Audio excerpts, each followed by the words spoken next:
It is Tuesday. And, it is Tuesday. I spent the last 10 minutes trying to figure out why my Discord wasn't working. Yeah, it was Chemistral could hear us in stream, but not in Discord. But he could see that we were talking. Don't know. So I guess interesting day for Discord issues. Yeah, I read a bunch of blog posts from a year ago, and those have moderate helpfulness. Well, what problem did they have then? Good morning. How you feeling after your yesterday? There he goes.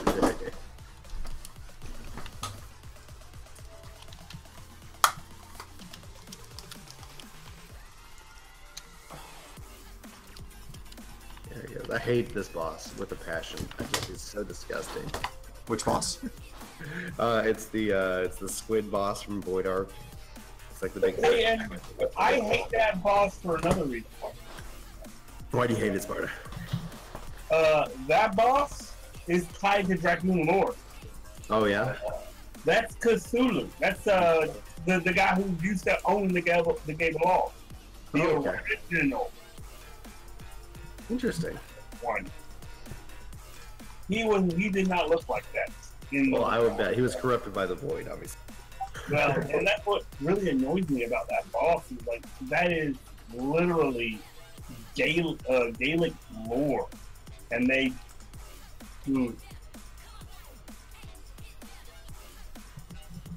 Oh man. I'm about to wrap up an alliance for like Chris. Yeah. Sweet. Like to run. Yeah. What level is your paladin? I don't know, 66 maybe? Nice. I just hit 67 on ninja. Yeah. If I had to guess. Mm-hmm. So we're talking about how, like I was sitting here, the idea kind of came up where giving a more incentive for free companies, kind of content-wise. Like right now, we've been rank 8 since like the first month of the game when it came out, and the ranks have yet to increase. It's like it'd be cool to kind of, we talked about like kind of like at every level leveling. You're at cap, just like for every level's worth of XP, you get a reward. But the same kind of concept within the free company, where the free company could get some kind of buffs. What would you like to see?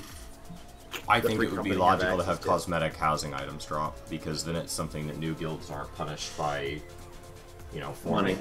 Yeah.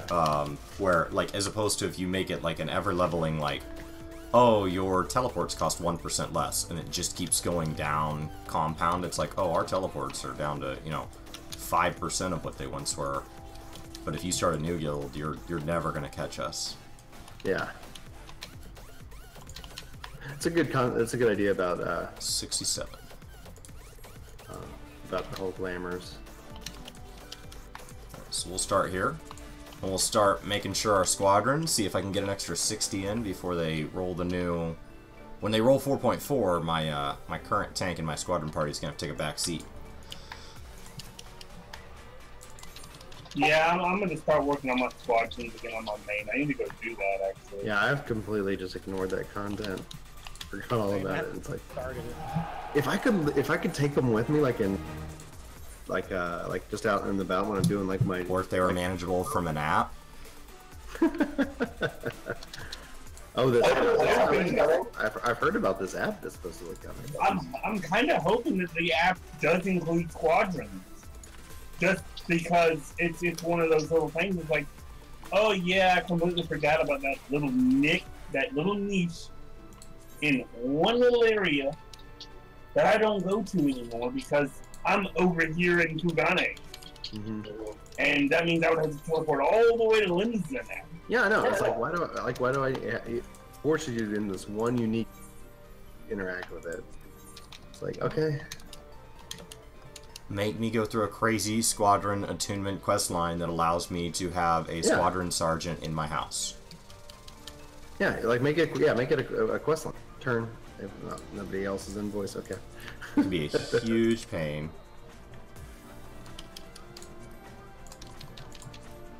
I don't think that this script The can only do problem I this. see with that is it kind of ties into the whole thing of there's no reason to go out in the world. And that would just literally be another reason not to go out into the world. Well, you Except could that make you're it not work. going out in the world now. You're Yeah, complaining I know, about having it's to go to like that's- Limsa. They need to fix the going out in the world problem for sure. Agreed. But I think the free company like conquest system would kind of help with that. You know, it would be interesting. So basically, Chris, here's the idea. All right. In 11, and I know like a lot of people are like, oh, don't bring up 11. That's how all these conversations start. In 11, lore-wise, it was the players and their respective cities. So think Grand Company, and the Beastmen. You know, the enemy army. And if as the week went on, depending on your activity or your represented city, you would control a zone. And so it would total up all your activity in that zone, give it a score, and say, it would say, we'll just use 14 references as an example. So it'd say adders control the shroud because they're, people who are in the shroud are more likely adder, they're associated with the adders, and they've killed this many these many fates, these many mobs, and I even said like any dungeon that's associated with that kind of area, even though you just kind of queue into it, but it's still, that dungeon is located here, and that gets points, and those get totaled. So for like maybe the Flames one week control it, but I'm not talking about the Grand Companies actually controlling it. I'm talking about free company. And so that as your company goes and you participate in content, you get a score for where you may be placed in the zone. And then just as an interesting way to kind of like also advertise, like, oh man, hey, what's going on? Thank you for following. Welcome to Reports. And so just that kind of way and then as you zones, maybe there's like perks, and you hit it perfectly with, various cosmetics for your house and your free company and things like that. But regardless, it's like it would encourage you guys. There could be that where like, oh man, let's go and see if we can't take over, this one zone from this one, free company or things like that. Hey, Chris is here. So, Pig. if my job is to poke holes in whatever you guys have discussed, Yeah, please. then I would tell you what servers have a tendency of doing is people want to be on the team that wins the most. And Yeah. so over time, you would have a server gravitate to be heavily adders, for example, and then adders would win every week for the rest of time. And You're see thinking it Grand in Company, but I'm talking No, I'm free thinking company. yes, because I picked a free company, so I am adders. So No, that's your Grand Company. Your free company is work. So Because- you said we would align with somebody. So like our free company would align with Limsa because that's where our house is. Our free company does align with the Grand Company, so that is true. I'm actually just thinking more of free company now because of that very fact. Like, Would I be haven't able to figured out do. how to balance it with whoever's always winning. You'd have to do it just like PvP, where it's on rotate. So it's adders week. Do the adders stuff. Help the adders succeed in their PvE objective. Mm-hmm. What about, And like, based a weekly on- or bi-weekly reset? What do you say? What do you say, Kim? Like a weekly or bi-weekly reset to prevent the whole, one faction controlling everything. Yeah, I mean it's easily possible to do that. And then obviously HAL 11. If there was a faction that was essentially becoming stronger in that area, it became harder to hold it. What's up, Anthony? Yes, we are streaming to both Twitch and YouTube. Brian's over on Twitch. I'm on YouTube. It's the only way you can do it. You're not allowed to stream. So I actually have a multi-stream up right now, so it should be pushing to Mixer as well. And I've got a recruit up for us for a 50-60 roulette. So a healer or DPS, if you guys want to join, password is 999. And that's for anybody on YouTube and on Twitch. Hey, Chaz is here. So did you get to 68 yet, Brian? 60, almost 67. Almost 67. Oh, I thought you were already 67. Let's see here. So in theory, I can get Mixer chat up here somewhere. Oh yeah, let me help you with that. Put up the restream app. And so we should be on... So Twitch does not allow you to stream to them and anybody else. So the only way we can ever be on Twitch and YouTube is if one of us covers Twitch. Mm-hmm.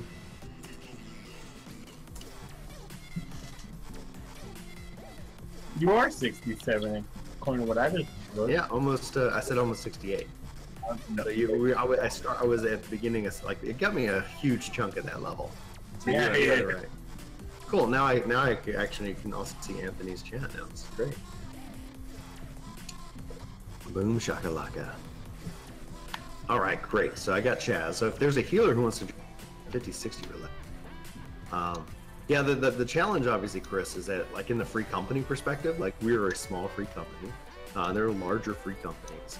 How do you balance that? And I think it's essentially balanced based off the sheer number of zones. What's up, Jedi Bear? You know, so it's that, hey, what's up, Wing Zero? So the sheer number of zones, because it would be very hard for and then obviously, like within 11, they made it harder to control the zone week over week over week. So there was kind of a diminishing return.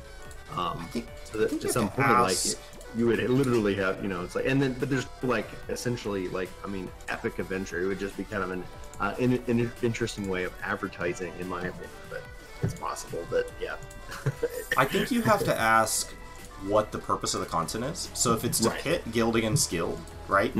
Then what you've designed there might work. But I don't think it is. I think it's to encourage you to play more with the people in your company, right? Or to recruit more, because essentially there would be a value in us, you know, as a free company growing, participating. Because right now we're literally rank A. We've been rank A. So there's nothing that's happening here. But you know?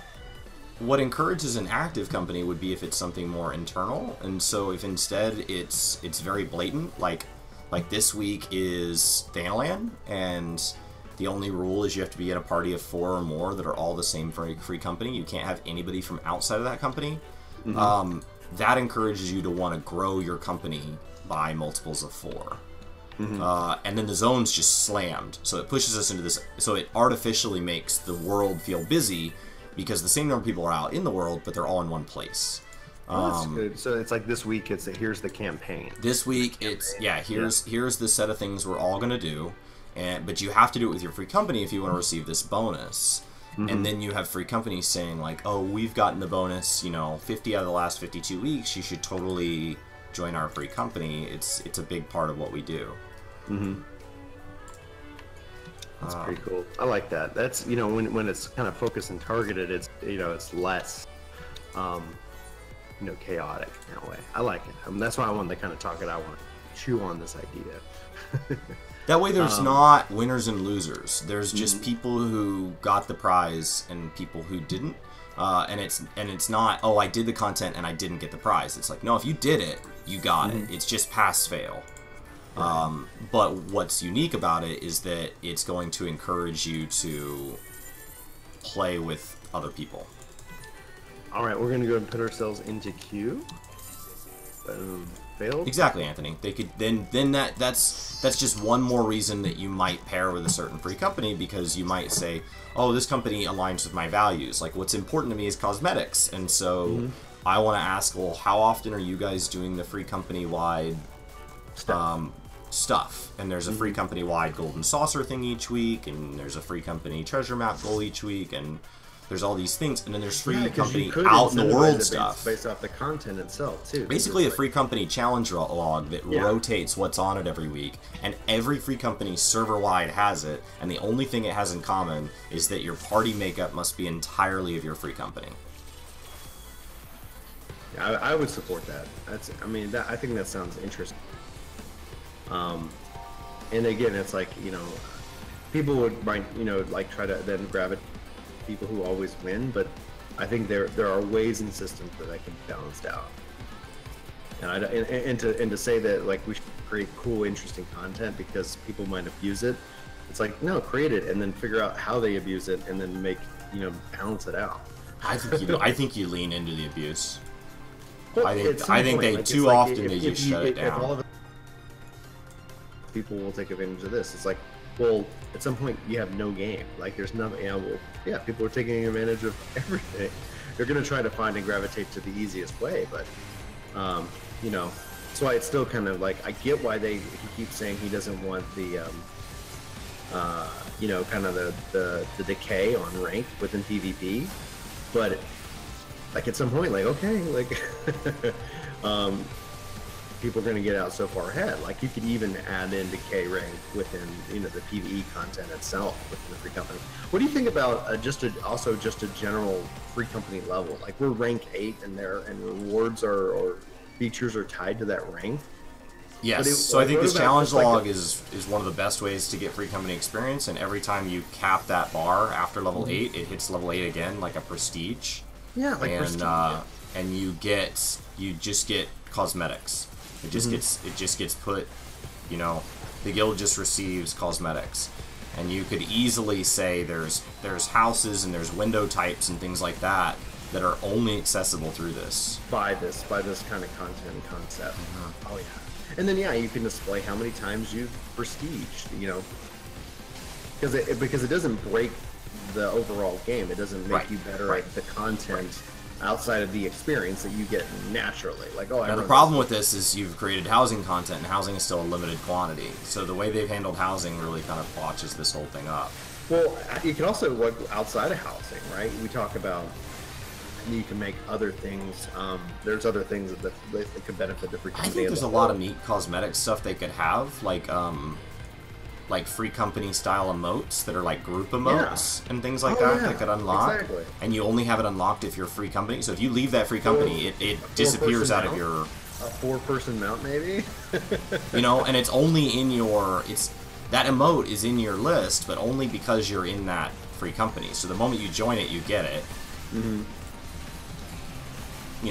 That way you have unique things to do in like G poses and stuff for progression runs. Right. And I agree with you, Carlenzo. Octopath, it just keeps getting better, man. I'm just so thrilled that it sold out. I just want it to sell so much that like Square Enix is like, what the what? Let's do that again.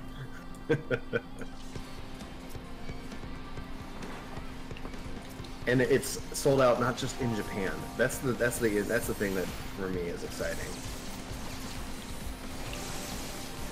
Yeah, it's selling out on literally the largest online market in the world. Yeah, is insane. The question is, if Octopath 2 comes out and it's just as good, would it sell out? So why did it sell out? Like, I want to see the numbers. Because did it sell out because it's a ridiculous number, or did it sell out because nobody thought it would, and so Amazon didn't stock enough? Right. Let's say, okay, we'll take. Oh, we bought. Yeah, we bought. Copies. Yeah, and it's like as opposed to we per million copies. As opposed to Mario Odyssey, where it's like, we will stock everything you'll give us, Nintendo. Well, I think the main thing we were talking about this last night. It was more. A lot of people are rumoring that Square saw how this game was, and they're trying to kind of limit the second-hand market. Pointing at buying the game. Force it digital. Yeah, and force it digital without really forcing it. A lot of companies have been starting to go, oh yeah, we're only releasing this digitally now. Because it hurts the company when you go and buy games from GameStop. Hold on, hurts what company? It doesn't hurt them because people are playing their game and especially streaming and talking about it. That can end up leading to more sales, but they don't see $1 when it's resold by GameStop. So it's like financially, there's. So it's the same argument that a used car dealership hurts Ford. What's up? It's the car still has value even after its first owner. So to anybody that doesn't need the newest features, there's a used car market. Mm-hmm. Right. So the game has value. Just like a board game has value. And people are more interested in buying games for their long-term value. Now, unfortunately, we don't have such a resale market in games that resale value is intrinsically what can I sell it for later, but it is how many people are going to talk about it later. Mm-hmm. I want to play a BioShock game because 5 years from now people are still going to talk about BioShock. And the way you quantify that is the resale market. Right? Mm-hmm. I don't think it's bad for developers. I understand why they're moving digital, Digital though. for me is There's a so huge much, advantage. especially the way that Xbox handles it. Like you look at how Xbox manages it, and with their projections and with their just the fact of backwards compatibility. Like it's just like these games run, they play well, they even end up getting better over time. No, I can... And it's like it's just a matter that I trust that these games are gonna gonna be there. Like I can go over to Chris's, or I actually went over to my brother's, and it's like all my digital games just follow me. All my saves are they follow me wherever I go. It's definitely. I can definitely see that. And in trade for that feature, you're willing to give up the feature that if you are passionate about a game, you can share it with me. So if you hadn't bought Octopath digitally, when you were done with it, you could hand me your copy because I don't currently own it. Correct. And so you would rather have your saves transfer and not have to put discs in than share it. And so that's the trade, right? That's what they gave you. Yep. Which I think is worth it. For me, it is, because there's been times where, like, especially with kids, like, discs just go missing. It's like, and that, like, oh man, I was like, I'd go look in the case and the game is gone, and it's like, I don't know what happened to it. And this is even before, like, I would have friends over, and it was all of a sudden, it's like, where's my stuff? It's like, I don't know. I guess somebody got sticky fingers because they invited somebody that I didn't know for this party back in college, and it was like, all right, digital, they're with me. I still have all my digital 360 games. Still have all my digital. It's just way more convenient for me. Well, and during the disc swap when you're playing with friends, that disc sometimes goes in the wrong case and all that, and so like. Oh yeah. And there's no telling where it ends up. 5 years later, I'm like, oh, I do still own that game. I've had it the whole time. The whole time. I love the convenience of digital, but like part of me still wants to have like that wall behind me of like nothing but just boxes of video games. You know what I mean? Like, I've also become. I agree, Kim. I also, gotten more of like in ways where, like, I don't want it that box, but I'm very proud of my digital collection. In fact, it's like, oh man, give me something digital, because that would be great. That way I don't have to find a shelf for it. I still remember, like, this is back in 2012 when I went to go pick up the physical copy of Guild Wars 2, because they actually did make those. Yeah. And so I went to GameStop, so I was like, hey, do you guys have physical copies of Guild Wars 2? And they like looked at me funny, like, what? It's a PC game, just download them. I'm like, yeah, I know it's a PC game, but I just wanted a box copy. I mean, you look at mobile, you look at, like, it's interesting because of historical connection we have with the previous consoles. I'm in those sorry. directions. Did we miss them? Yeah, I posted it in the Discord, but I guess people didn't look at it. We didn't do a post. We did like 17 login. posts yesterday. Didn't get free log. It's free login campaign. Maybe Chris will need to make a little post on that today or something like that. Okay. It just dropped within all the other news. Like, it was like... It's like... It was And yesterday was the pre-patch notes for today when the level squish. Today was pre-patch for WoW, and I didn't talk about it at all on the channel because it's like I recorded 4 videos that went live yesterday, and I edited some previous videos that I'd filmed. So I have like, I don't know, like 8 or 9 completed films. Like I can't make any more videos. I know it's a big day. I woke up and went to work. I'm like, oh wow, I have a bunch of videos to watch while I'm working today. This is Kim, yeah. By the way, Kim, I know you're not sub. Play for 90. You could. This is true. But yeah, Kim and I are going to play some Guild Wars 2 on Friday. So I'll be doing that on stream. I think Chris is going to be playing some Dev Tycoon Friday morning, which will be fun. That game made me want to make a game. As long as it's not Final Reality 2. Not Final Reality 2, man. Yeah. None of that. In multiple parallel universes, that game has not done well.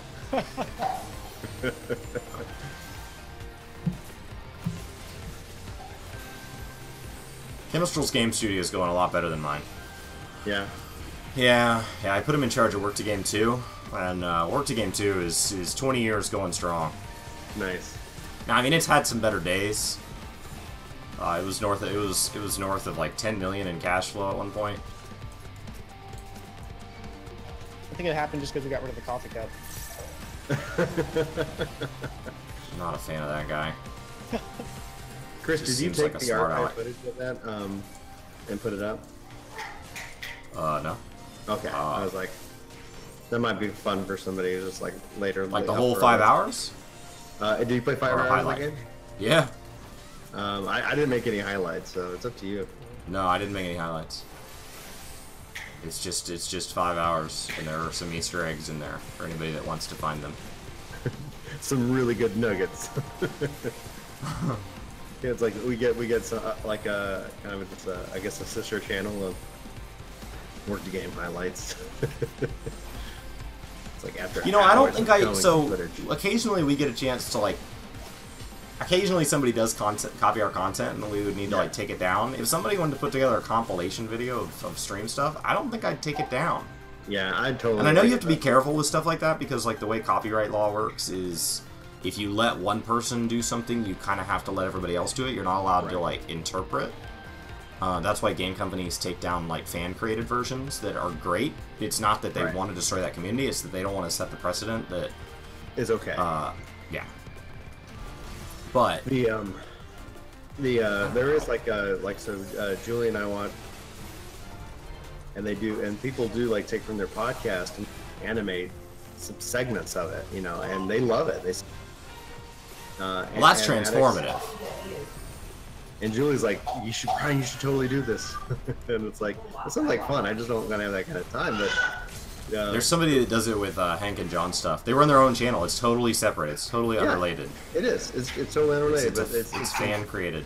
And that would be neat. Like this. Like that's my definition of success. And they plugged if it. We get big enough to where somebody like takes highlights from our live streams and does animatics with them. Yeah, they've plugged it. That's what I know. I've made it. There are music artists that have said all they ever wanted was to be picked up by Weird Al. So like, it's funny how like it's so different. Like, how some music artists get upset with Weird Al kind of parodying their work. He usually asks for. Oh, we got to get the incubator. We're gonna make it. Are we gonna die? No, I think we got him. He's gonna. We just have to hit the incubator, and he's gonna. Now we gotta kill this guy. It'll be hilarious too, because I do remember like a whole bunch of hilarious moments on stream, like when you had that in the MSQ, Chris, and that thing tried to follow you on the elevator, and the healer got off. Yeah. Yeah. Oh no! I So funny. Because I thought you were in the game. Or and you got the out. Odin moment. Yes, Odin with too. Sai. The Odin moment's gonna be in like our top 20 most viewed videos at the rate it's going. The oh, and congratulations. Oh, ow. Oh, come on. Come here. Come here. What happened to He just wants to get everybody's attention.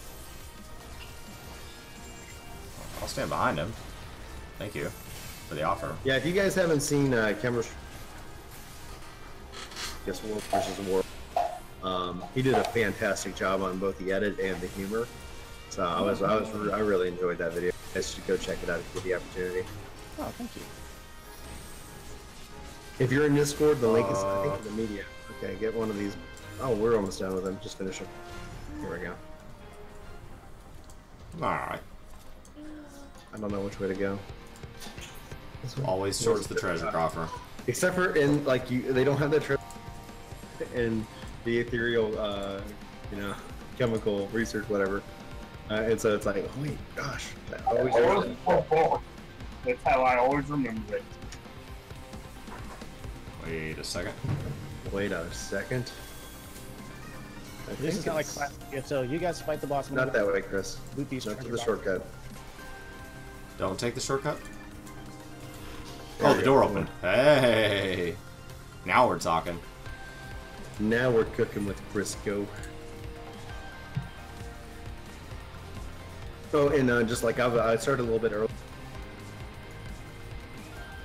Just 30 for myself, so that way I can kind of shower because I have to drive to it today. So I was at least going to start at 7:30. I couldn't get my Discord working. No, you're good. I just want to let you know. All of a sudden, it's like, yeah, like, where'd Brian go? It's like, oh, he's been up for a while. Yeah, I was up a long time yesterday. Yeah, you were. I went to bed at a normal time. Slept like a baby, though.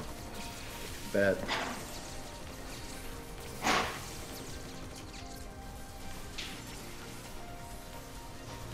Pew pew pew. Machinist noises. I would love to see like the heat gauge of Machinist kind of reworked to where actually you can feel there's a difference. I did not like Machinist at all. that was the hardest. That was the hardest. Like, Well, you could take cross-class skills and just slowly turn it into Bard. You could just keep moving more and more skills Machinist into is a cross-class. very tight job. Yeah, Machinist has so much. If you're looking at in the terms of difficulty, at least this is what a lot of people like. The three most difficult jobs are Ninja, Machinist, and it's not a difficult thing. It's just a matter of fun. I did not have fun. I'm having fun with Ninja. Whoa! The one change I would make is I don't like the turrets. I would rather them just have a pet, because I like pets. If you ask me, just remove turrets altogether. Right, but just give me the pet. Allow me to have that. He's just running around and the pet follows me, and I can put him in. I can tell, give him commands and stuff, just like I could do with Summoner. I think that's what I would. You're a hunter. Would be interested in. I would love to set their class mechanic reworked because it barely, like, when you're at 50% gauge, your animations change. Like, I don't really feel that much of a difference in damage. Right. It's like, at least for, as an example, What's the reservoir do?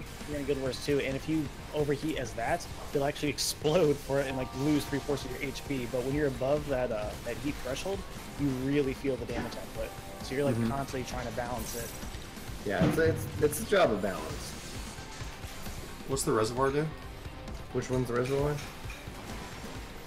Oh, I think it just kind of locks you in place, right? I don't know. Alright.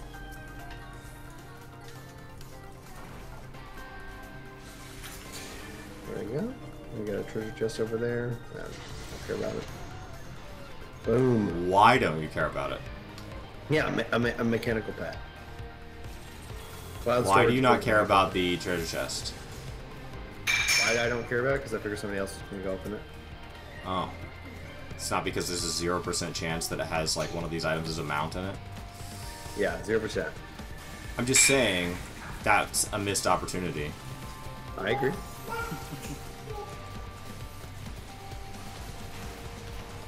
Somebody's not my friend. Okay, there we go. I can't move!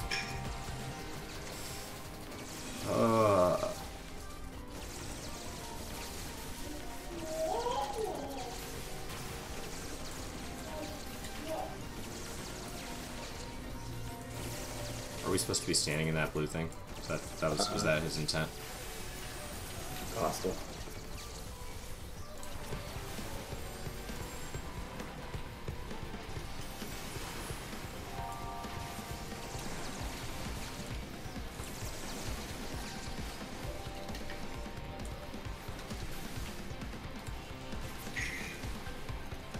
that blue thing is a shield. It's like a heal shield. It'll keep you protected. We have an it's an Astro. Yeah, and then there I wasn't. I'm gonna come get the crappy chest. And No. watch a mountain drop, and it's like it's such a low percentage. It's... No one, and then you get it. You'd be like, oh. The whole game world changes. I'm gonna need that at that moment. Take that's that one plate. of those live moments that it's like, did you know? Like you can summon Odin for a one-hit kill boss, or did you know that dungeons drop mounts very rarely from chests? I don't know why there aren't 500 mounts in this game. They've got the models for it, and they could just make a dozen different colors of the same mounts over and over. Oh, you got the red one. That's super rare. Make my mount roulette feel like a roulette and not just a coin flip that sometimes is a mana cutter.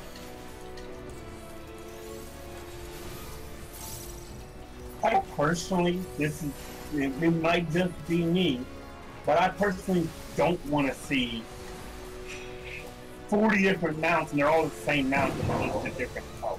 Yes, but if there was 5 colors of each mount and there were 400 mounts, that's 1,600 in total. So even when you saw your same mount, or you know, whatever that math ends up being, right? I personally feel, and it comes down to the whole thing of wanting them to take a break from making content. They have so much other stuff they need to focus on outside of, oh, let's just add 30 more mounts. It's a matter of effort and priority, though, because it's like doing what Chris was just talking about. Like, that could be handled by one individual. Not everybody is going to do everything. Like, the argument I see when I say, like, I like to see this game, like, on Xbox, people are like, but that's just give me a full-time mount guy on staff. The guy who's making content isn't worrying about the platform. It's 2 different jobs. Like, right. You know? Now, who does make the Rathalos? I'm super excited about the Rathalos fight, but where does that fall? I mean, that's more of a Capcom and, like, it's more of somebody on the team has to pick that up. Oh, no, I don't know, it's fascinating. I'm super excited about it. I'm super excited about it. Yeah, that looks really... We lost our healer, by the way. The whole Rathalos fight thing, that's not just like one I'm person. super excited.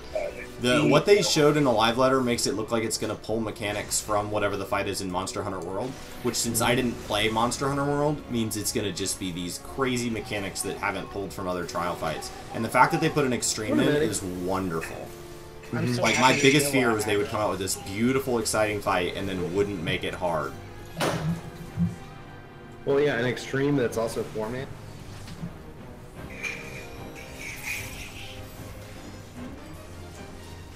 Are we gonna wipe? Maybe. Yeah, when I saw all the mechanics, I'm just like, this is gonna be amazing. I actually want to play this.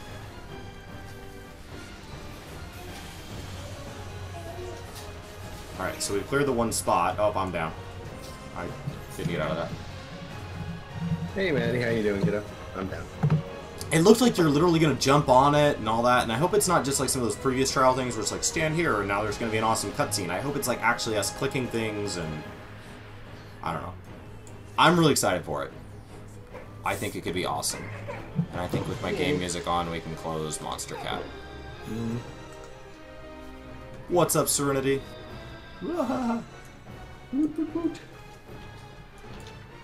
Wait for me, Brian. You don't actually have to wait. Hey, good morning, Serenity.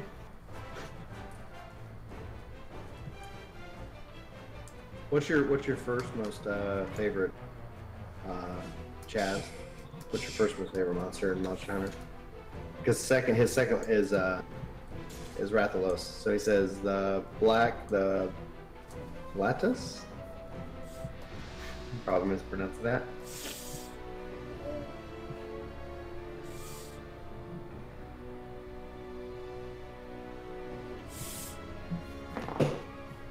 And so let's not come over here and turn on the. She's done that. You know how to turn off the computer, don't you? And the Xbox. It's just too tempting. That's how my nephew killed my brother-in-law's Xbox. Is he like the noise it made when it started up? So he turned it on and off and on and off and on and off. Aww. Yeah, it makes and he came home. He goes, and he asked his wife. He goes, "Where's August?" She goes, "I don't know. He's got some toy that's making noise in the living room. He's been in there for a couple hours." And he walks in and it's like, "Bitter-doo, bitter-doo, bitter-doo, bitter-doo."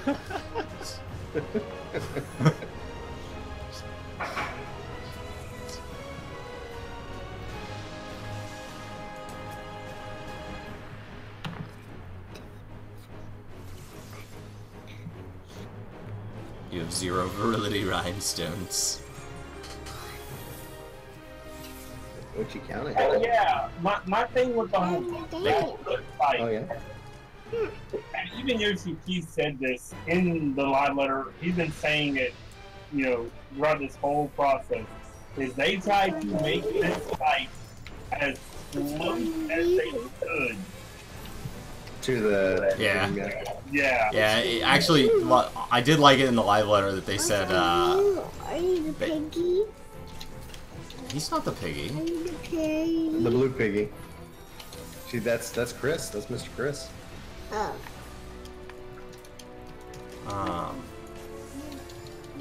Oh yeah, I mean they put a lot of work into that fight. You can tell. But they were worried about the rating. They were gonna have the limbs pull off. And they said that they couldn't. They said they couldn't get it to, because the game's not in for mature. They couldn't do what they envisioned. I was like, that is fantastic. Yeah, that's literally the reason why. It was because of the NSRB rating. And I laughed when I read that. I was like, wait, you couldn't. I like Rhinestones better, Anthony. Annie, don't turn off the computer, please. Hey, Maddie, can you get off a second? I need you to get down so I can hold Annie, please. Annie, no. Let me hold you. Maddie, I need you to get down so I can hold Annie real fast, okay? Alright, come here, kiddo. Yeah, need some spiders? Some robot spiders. Here we go. There they are right there. There are those robot spiders. Now, Annie will like to grab sticks, so occasionally my camera angle might just go crazy. So just be warned, everybody. Boom. There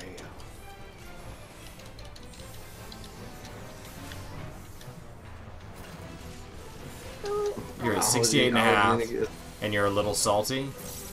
You're salty about what? About the new tomestones coming out with 4.4? We get new tomestones every even-numbered patch. It's always the same thing. You take the existing best ones, you move them to unlimited, and they become a second-tier currency that drops from just about anything that doesn't drop the best stuff. And then the best stuff moves to being the capped weekly, and okay. And then we wait 2 more patches and we do it again. And that's how we have power creep in our gear. But if you just do like your daily roulette, like 6 days a week, you're there. If you do Eureka for like 4 hours a week, you're there. If you do, I mean, basically, if you just do 70 content for 4 to 5 hours, and it's any combination, if you just do it for 4 to 5 hours, you're probably there. I'm gonna brag on myself. I'm just, you know, I don't think people who do Savage really know how hard the game can get. I challenge them to do 2 children sitting on there. that's my litmus test right there. Oh, you think you're good at the game? We have made a mess of this. Oh, why was the healer in the blue? Down. Well, yeah, he ran and stood in the blue. Maybe he thought blue was good. Well, in that case, he wins. He's down. He's gone. There we go. He's gone. He's gone. Oh, we got a minion. Owlette. Hey, I don't have that one. I rolled a 27 for it, so I still don't have that one. Let's see. Caleb gets it. Congrats, Caleb. I'll take the animal fat. Yeah, you will. So go, here's my That was once a minion. Here's your consolation prize. Sorry, your minion didn't do well in the heat of the laser compartment, Brian. It's now odorless animal fat. All right, crew. I'm gonna go get ready for work for the day. Typically, you know, we're gonna be. So I'll probably do some more 14 tomorrow morning. If you guys like to join me on Twitch, or obviously here, Chris is on YouTube and Mixer. It's the way we can get all 3 in one. It's the only way. There has to be 2. And then yes, Gars, I do play Fortnite. Actually, I was talking. I just don't actually play a lot of it on stream in that regards. But if you'd like to see me do some more Fortnite, just let me know, and I'd love to make some more time for it. I've been playing more Octopath, and I need to outbound Fortnite because I play on Xbox and Switch. So it's really nice because I can play on the Xbox and really get like the great fidelity, and then I can play on the Switch, just kick back and relax and grind up. I haven't played much this season, but I plan on trying to see if I can't make sure I get that cap on this season. This is the baby stream. Julie's looking at me. What's up, Right, Jessica? I want to wrap up the Twitch one, but if you guys make sure. I'll be live for a little bit longer. I gotta finish my dailies. Yeah, and go give Chris some support.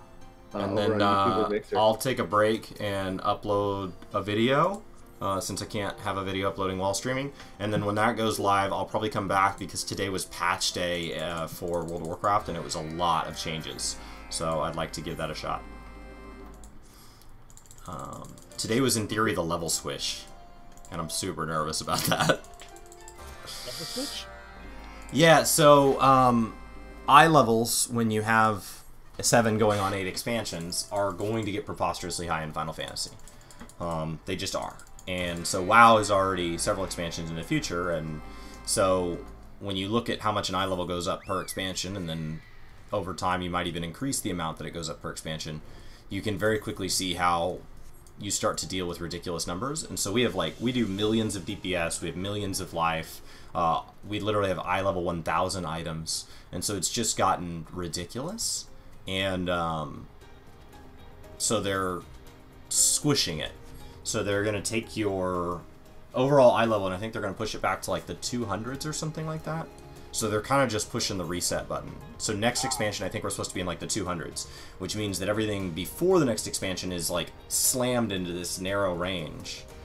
So it'll be interesting to see kind of when I log back in, does it feel the same as it did yesterday across the board or not? Like, is there certain content that feels too easy? Is there certain content that feels too hard? So I'd like to go run a couple dungeons. I'd like to go run some PvP. I've been running a fair bit of PvP while my videos export this week. And just getting back into it. And it would be interesting to see what that kind of shapes up as.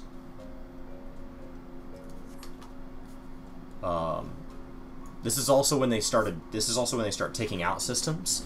So, like if you have vendors that take, so WoW has certain currencies like the pet related currency, like a minion related currency that doesn't change from expansion to expansion, and so whatever the easiest way to get it is how people go get it.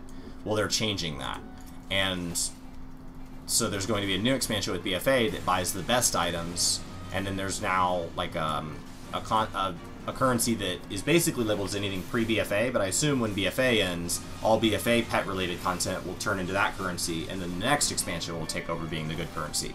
And so that means there's got to be a point where they take it away. And so days where they take away the ability to buy those premium items, but the expansion doesn't drop till August 13th, so those items are just not obtainable for about a month here. And they're like items that boost your pet levels and stuff. So they're not like crucial to the game, they're just quality of life items. So I don't know if the vendor's gonna have them and he's just gonna offer to sell them to you for a currency you don't have. Am I just fighting these guys? Oh, I have to feed them. Oh, here you go. Eat this.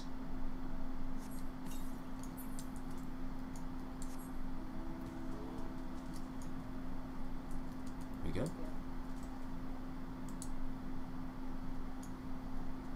Does that not count? I fed it to you. What just happened? I think I was supposed to feed it before I killed it. Should get my chocobo out though. You can't kill them, like completely kill them. They'll have like 1 HP and you can't do anything else to them afterwards. And you feed it to It them. didn't count. Here, I know that you've only seen a sword slash you in the face from my hand, but trust me, this part's gonna be good for you. Eat this pellet. Eat it! Eat the pellet. Alright. So I can't feed him the pellet until they're down to that 1%. I fed him the pellet. Oh, okay. He just wanted to eat it twice. He was a hungry little guy. I did exactly the same thing as I did the first time. Oh, that's confusing. Appreciate the confirmation I wasn't losing my mind, Sparta. Yeah, some of those systems. And if you don't, It's showing up on playing Octopath? Oh. Do you have the ability to change that? Or do I need to change it? I don't have the ability. Oh, no, Brian. Ah, gotcha. But yeah, like if you don't like do it before he despawns, because he's on a small timer, then you have to fight him again. Alright, I got it. I think I got it. I think I did it. I don't see like do I have to refresh to know if it really took?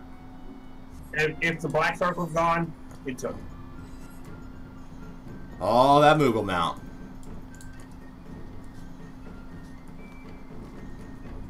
Which one? The two-seater or the I mean, not Moogle mount.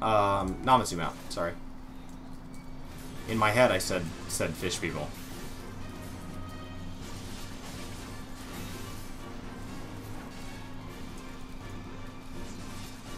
It's my newest mount. I don't know how close I'm getting to Namatsu. I've got to be up there. what? Sorry, Kojin. Yeah, today I think I'll hit rank 7.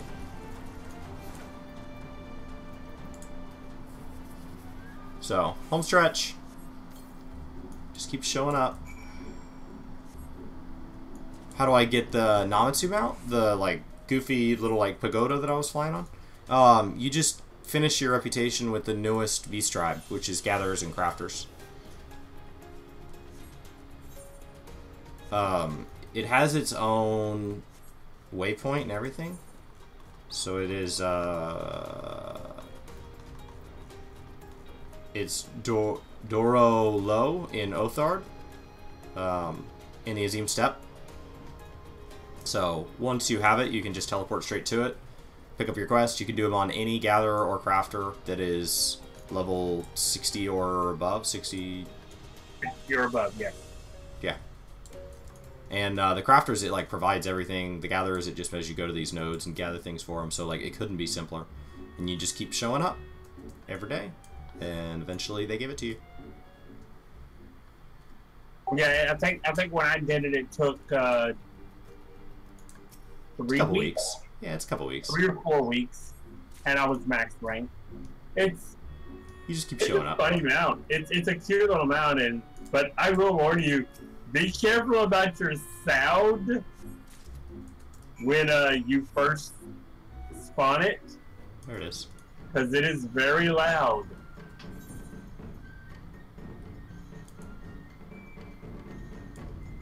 I think they're drowning right now.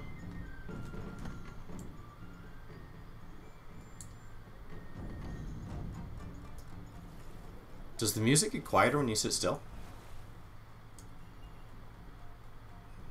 I believe so, yeah. It gets quieter when they're sitting still. It's like a car audio. You can hear the bells jingling in the wind.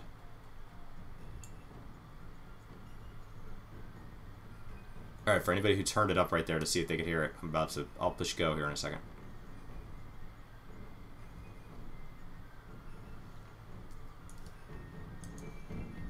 Yeah, it definitely gets louder. That's fascinating. I like that you can hear the bells jingling.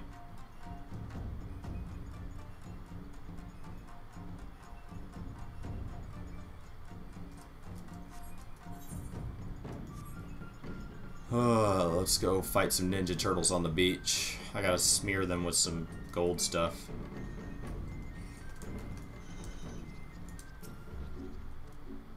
I don't think I've ever noticed that, Anthony. If it's all of them, then that has escaped me. But until we did have it on high, where the music was going to change every 3 floors, I usually play the game without sound. I usually turn all my music down. Like, I have combat sound, but I turn my music down. Because I find that, like, you're changing the music so often, it's just kind of meh. So I'd rather have my own music on, but having it on high kind of got me back into the music of the game. And then I've had it off for so much of Stormblood that a lot of this music's new to me, so I'm not as tired of it as I was in ARR. Yeah, I think that's one major thing that I mean, if you actually listen to the music, you can tell, like, it's really good. But the problem is, you're always like changing zones. It's like you can't hear the entire thing of music half the time. That's fantastic. Mad, I had no idea. I don't think I'd ever worried about it.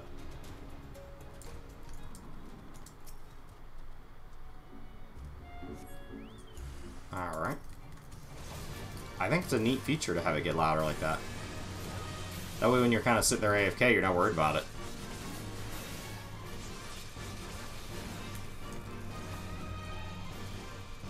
Some mounts have specific music, and some have basic sound. Yeah, some mounts it's just generic music, and then you have some like the Primal Ponies that are basically they play the Primal song or the other. I think 2.5 is about where I turned the game music off. And the primal mounts will play their final phase music, or phase 2. Yeah, Titans and Shivas. Down we go.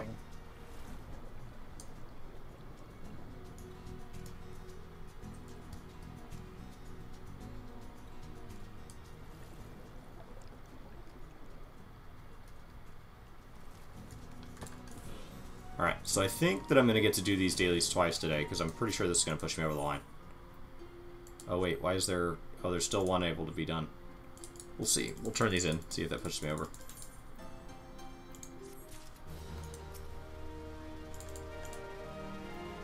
Oh, I missed one.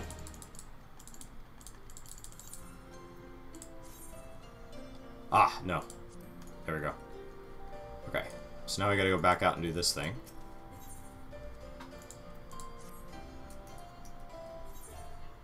I don't care about the cutscene.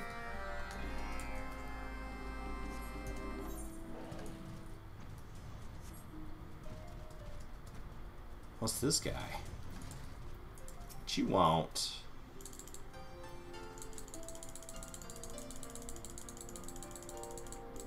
Come on, let me through. Congrats on the rank up. Thanks. Home stretch. Home stretch. I think I'm 6 with a Nana too. Somewhere in that ballpark. So, like, I got really far, I just never finished it.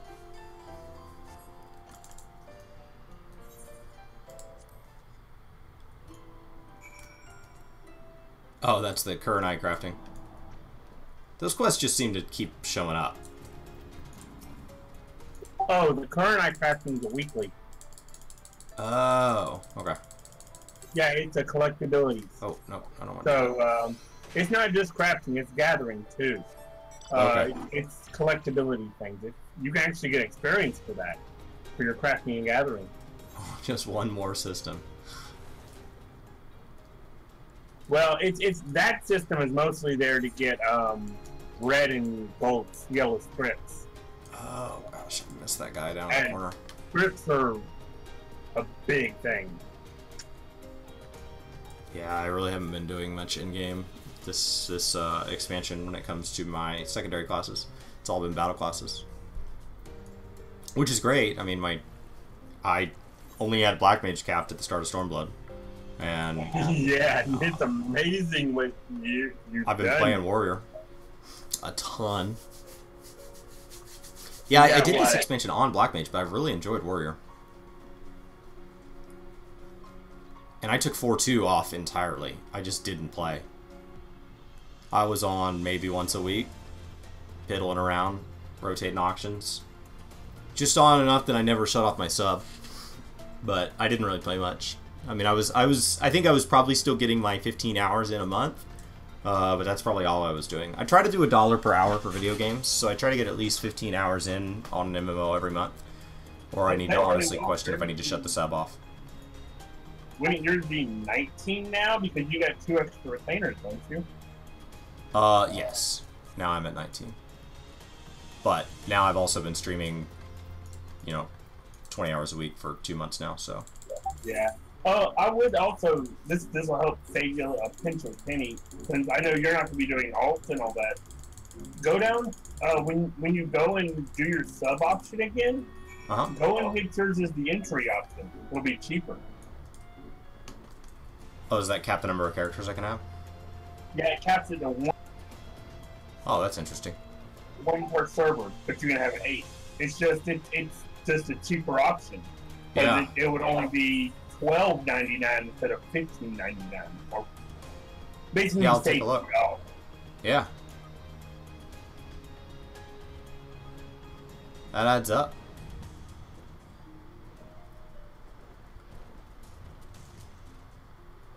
Oh, that's not where I need to be.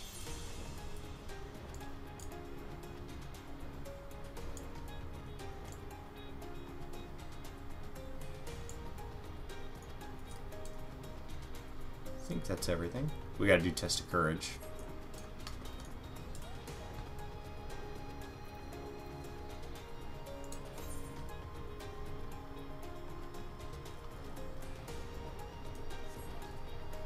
While we're out, and then this is far enough, I'll pay for the teleport. I need to just put a list together of everything I want to do in a day. Just get it all done. Was that a leveling roulette that we did? 50-60. Oh, sweet. Then I think I'm going to do a leveling roulette after this. So, I mean... So is Eureka going to be obsolete in 4.4? I don't know how it's going to integrate with Pagos, but you'll still have to progress through it before you can do Pagos, because Pagos is supposed to pick up from level 20 to 30. So they're going to have something that encourages people to go back in there, or you're going to leave those people to progress through that on their own. I mean, I say that, but they can do whatever they want. I can see that they're going to have some system for catch-up. Because, I mean, it's Relic. The challenge log helps. It does. But again, it comes down to the whole thing of, oh, yeah, so now you're telling me I have to, instead of doing the stuff with the group, which is how they designed it, I have to now do this stuff solo? That's going to be a little bit, like, disconcerting.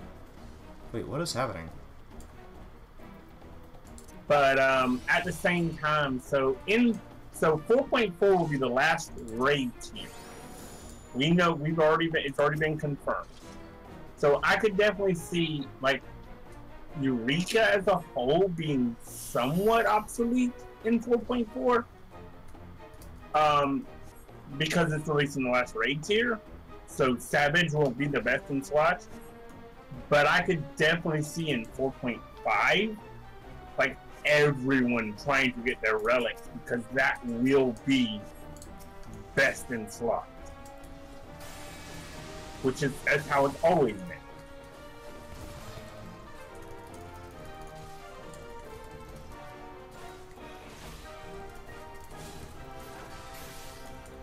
You think it'll get more experience? I mean, that's something. So it will become obsolete from the standpoint of it won't be the best gear, but unlike the Tombstone system, you won't be able to just skip over it. So it'll become obsolete in the same way that like Heavensward content is obsolete. You have to do it before you get into Stormblood, even if it's not best in slot, right? It's part of the progression. You still have to level up in that alternate progression system.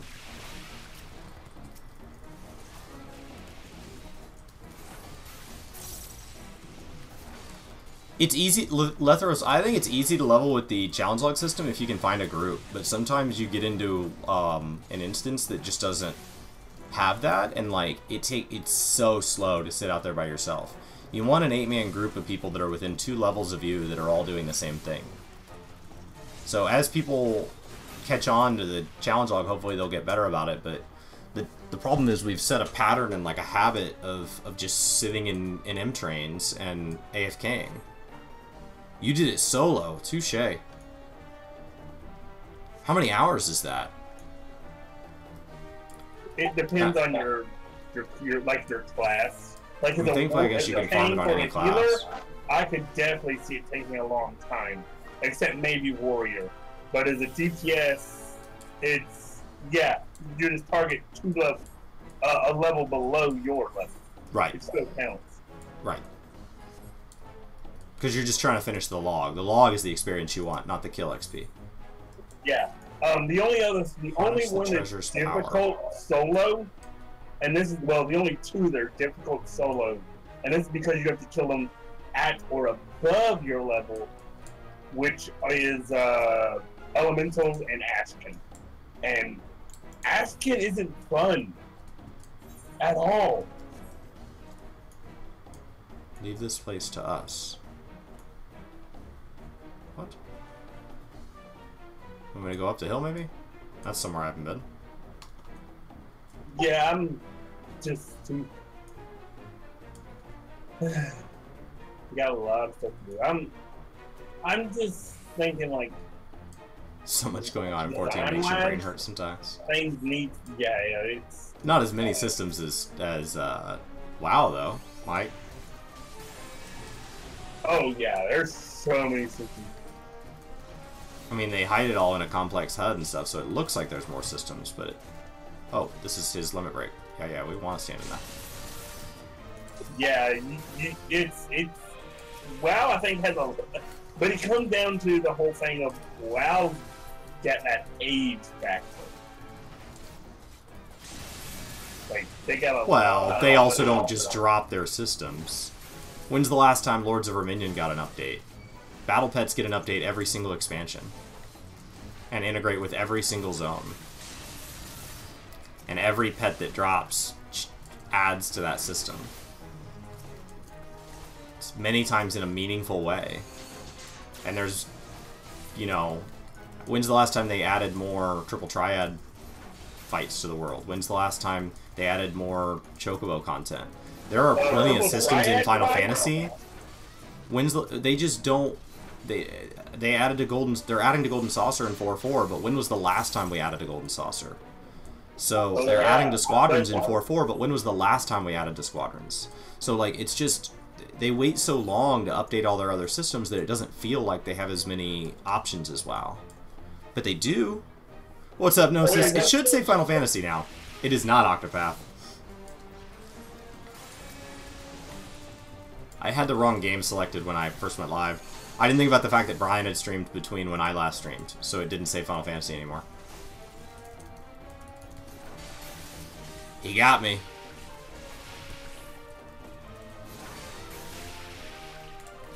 I mean, Mad, like, the difference is I think WoW's really good about not dropping those systems. And so, yes, they don't add them very often. Like, they only add a class every other expansion. As opposed to Final Fantasy that adds classes every time. I think I'm gonna fail this if I don't find a way to get these guys off of them. I think, like, that's just, like, what you're saying, like, WoW only adds them every other expansion. I think 14. What did I say? 14. Yeah. Duty failed. Yeah. Because you're getting a lot of little content together, and it's just like it is a lot. Right. And see if we can pay attention and get the stuff. If they eliminated some stuff, like, it comes down to the whole thing, like, they cut out, instead of 2 or 3 dungeons every patch, we're only getting... But what have we gotten in return? Yeah, like, that's the other thing. They said, we're cutting the amount of content we produce, and it's going to be amazing. And so they cut the number of dungeons, and they've given us some good dungeons and good trial fights. And then they cut the amount of Ultimate. Like, where is all this extra... We have a larger subscriber base than ever before, more money coming in, they're putting out less content. Where is all that time going? I think it's going towards all these battle changes they can get them to make. All these other little... Who told them they had to make a bunch of battle changes? About 3 and how many people, in all honesty, like, how many people does it take to take the restriction from the number of cross-roll abilities and just remove it? Well, it's not just that, it's all this other stuff. They literally changed up jobs every single patch. Yeah. So does WoW. So does WoW. WoW had pre-patch rollout day, and there's a change to every single class. And many of the specs. They have what, 42 specs to deal with? Final Fantasy is 15? WoW also deals with a bigger team than 14. WoW has more people working on that stuff. But also at the same time, yeah, I get what you're saying. WoW does the same thing. But how often does WoW do that? Do they do it every 3 months? Or every... The class balances? Yeah, class balances are pretty often. Every tier. Yeah. To be fair, though, Guild Wars 2, they have a smaller development team than both of those, and they do balance changes every month. Yeah. Balance changes don't take... Having 80 people in a room versus 20 is not a good thing for balance changes. The way WoW does it, and I assume Final Fantasy has a similar thing, is there is one person on the dev team that owns that class for the expansion. It's very similar to like Warhammer, where like you know who wrote the codex. So there is like a head editor for the class. And so I think it's like Hamlet or whatever currently in charge of druids. And so all druid changes are his vision of what druids should be. And yes, he has to sit in a room with all the other classes. And I think every dev team does that system, which means that you need one person for the number of classes you have in the game, and you're done. And it doesn't matter how big your game is, you only need those 15 people. And it doesn't matter how many millions of people you put into the game, that doesn't change. I don't think they use that system, though, unfortunately. I think it goes towards... Because you also have to think the battle changes have to go through both the development team, they have to go to OCP, they have to go through the battle team, they have to go through all these other little teams at the same time. Larkin, if I know Gamerscape's Discord is public.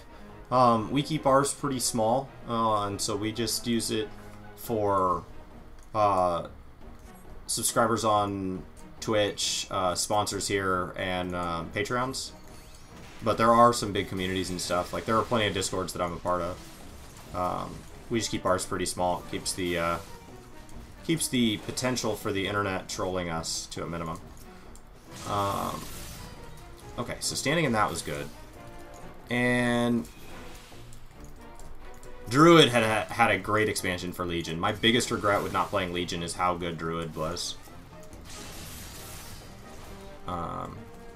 I'm looking forward to getting in on the changes today. I skimmed through the patch notes yesterday. While we were busy covering all the other craziness. Anybody get anything on Amazon Prime Day? Anything good? Good. I hope they had good luck trying to get on Amazon yesterday. Oh, I didn't have any trouble with it. Was it down in some parts? Amazon was crashing every 5 minutes. Oh man, I had no issues all day. I kept checking in. I had Amazon no Prime issues. Day, what's this? Amazon Prime Day is where they have a bunch of stuff go on sale. It was yesterday. Okay.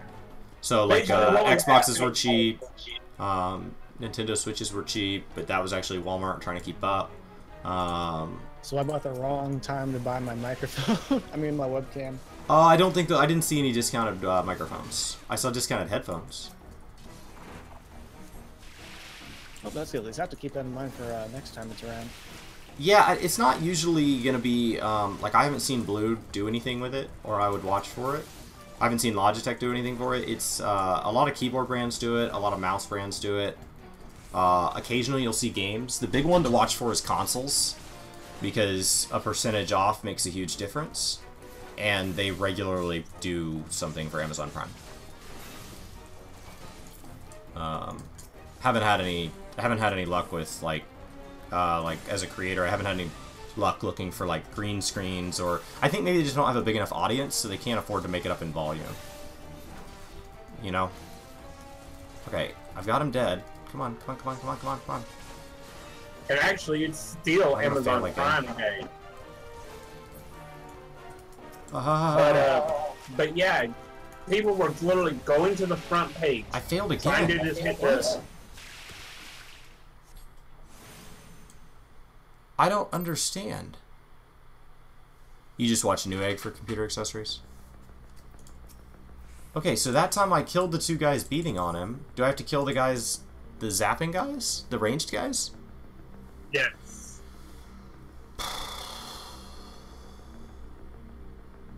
But yeah, people were literally going to the Amazon main page to get the little Prime, like the little It's Prime Day exclusive for Prime members thing, and they were hitting shop all deals, and they were getting the dog.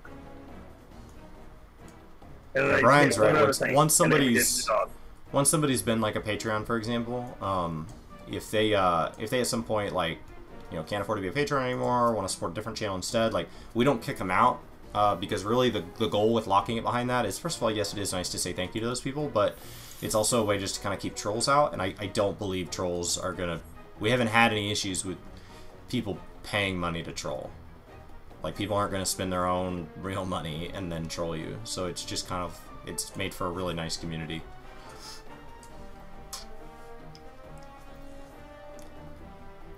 As opposed to, for example, in our comments section on YouTube, which is 100% free to the public, and we do like engaging with, but every once in a while, there's some comments made that are absolutely dreadful. What was that? Mad Larkin just subscribed on Twitch. Welcome to the workforce. So speaking of, if your Discord is linked with Twitch, you should just immediately have access to our Discord. Just like that.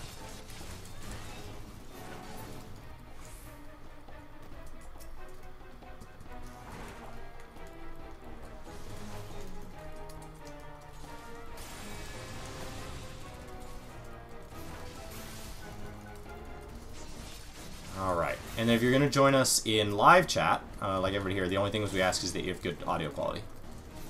And that you're reasonable, respectful. We try not to cuss on stream, so as long as you can do all that, you're absolutely welcome to join us.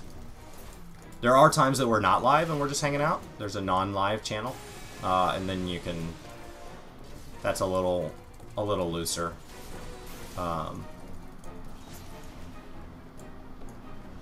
We have a generally pretty respectful community. It's pretty great. Come on. Okay, so I don't understand why I'm failing this.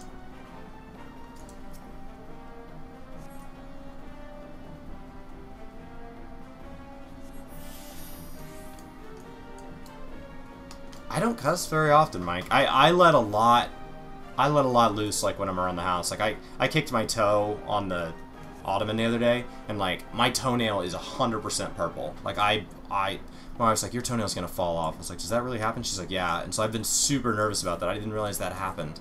I don't want it to fall off. I've never had a toenail fall off, and I don't even want to know what it's like to have that like regrow or whatever. And I will say that it's painful. I did use some foul language there.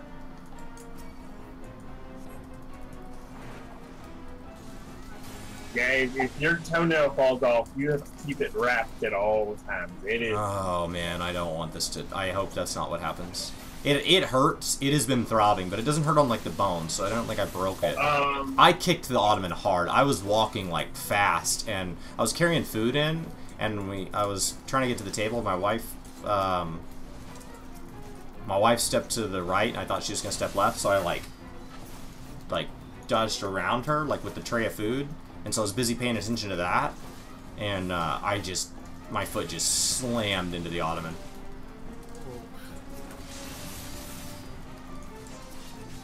Oh, it hurt. I just wasn't paying attention to where I was walking. Our dining room table's in the living room right now, because we're redoing where it needs to go. So it's a tight spot. Alright, well done. Now let's get moving. Yes, we've done this. Alright. This is the real savage, man. I cannot get past this. Hey, Brian, I just found out something about a Nintendo Switch bundle that Amazon just put out.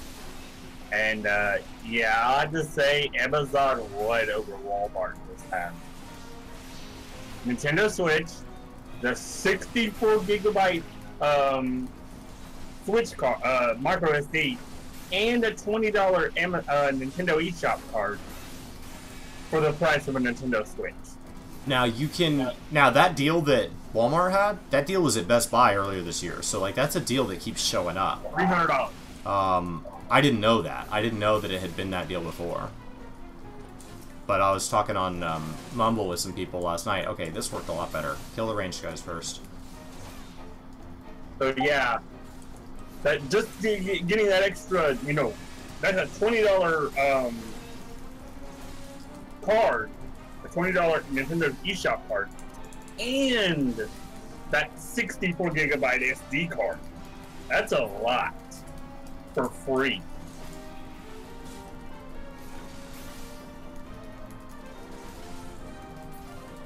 Alright, much better. Once inside, I mustn't let my guard down. Well, I've been trying not to let my guard down this whole time. And make sure you're always standing in those little puddles that he leads That's awesome, you to. Anthony. Because they're all permanent buffs. Okay.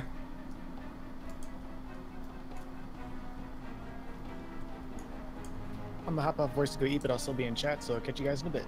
Sweet. Blessed Hinganama. So yeah, they even said it, the bundle details. That's a $340 bundle. And they're selling it for $2.99. I don't care about the cutscene. I just wanna defeat Shoggy here. Anthony, yeah, I need to get more Switch. I really do, just to play Octopath. Alright. Can I stun that? Oh, fully resisted. Oh, well, then I should not have stood in that. I wasn't in the last one. Ugh! I thought I could stun it. Well, now I have to do this whole thing again.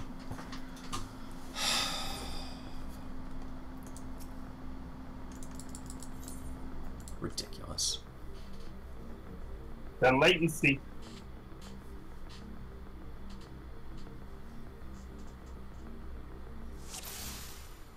I was worried about the NPC dying, so I tried to stun it.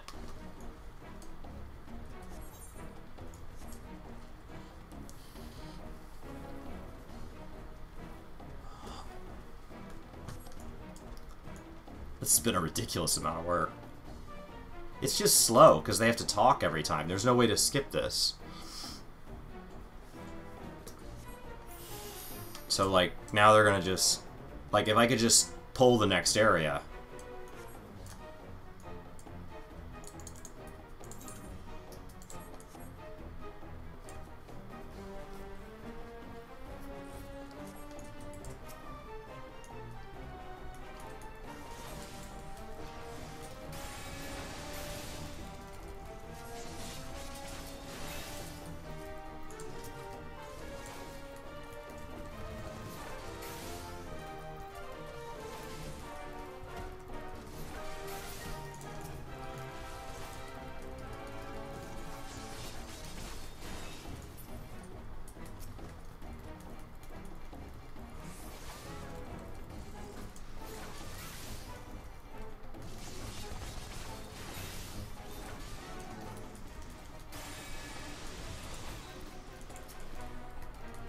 Problem with Octopath being so good for the masses is that means it's never going to go on sale. Ever. Like, it'll be years before that game's available at a discounted price.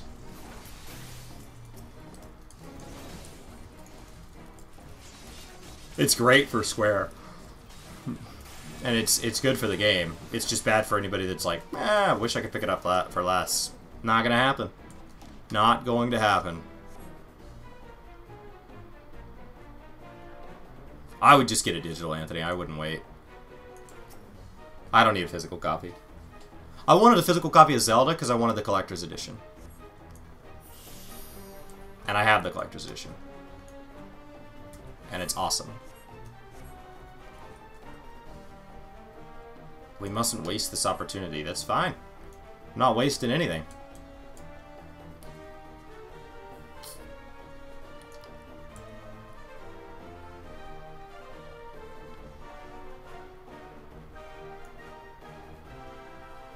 Now the question is, do people want a good game for Switch? Yeah, I don't know. I mean, the Switch is doing so well that I think a lot of people are going to want the Switch for what they think is 1 or 2 games, and then as they own it, they're going to continually be impressed with its lineup. Because it has blown me away. And the number of developers who were sitting out are now frantically trying to get a game on the Switch, because 2 years in, it's going to have a 40 million install base, which is just ridiculous.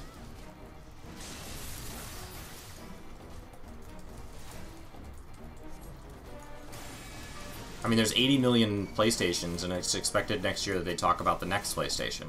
So the fact that in 2 years, Nintendo's already at, you know, half of that, and the end of a Switch is nowhere in sight. Well, yeah, I mean, we look at it. So Switch came out, what, 2 years ago?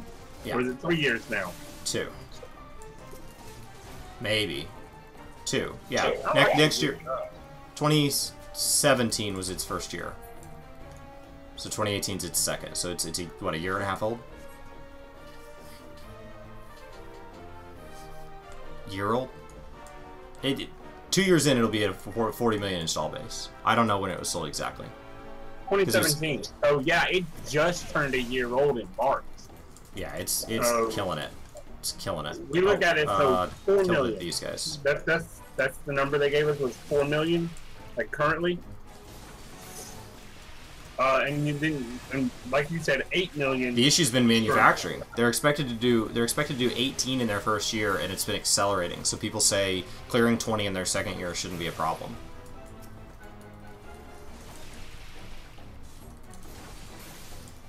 So we're looking. So I mean, it's looking again like the Wii. The Wii's install base was enormous. People were like. Problem with the Wii is it was hard to develop for, because you couldn't just port your games over. But the Switch is not that way. The Switch is still very traditional content at its core. So you can port, you know, you can port God of War over. You can port Kingdom Hearts over. The question is just, will they? Some games aren't making the jump because they're exclusive somewhere else. But like Kingdom Hearts, I want to play Kingdom Hearts on the Switch. Now I can understand things like Kingdom Hearts. Again, though, it comes down. I don't mind when a company has a first-party exclusive. The problem is those third-party exclusives. Well, that's what Kingdom Hearts is. Yeah, and Disney it's not Square. It's yes, but it's not on the Switch. But it's not on the Switch, and I think it needs to be. It should be. All right, let's go get our armor.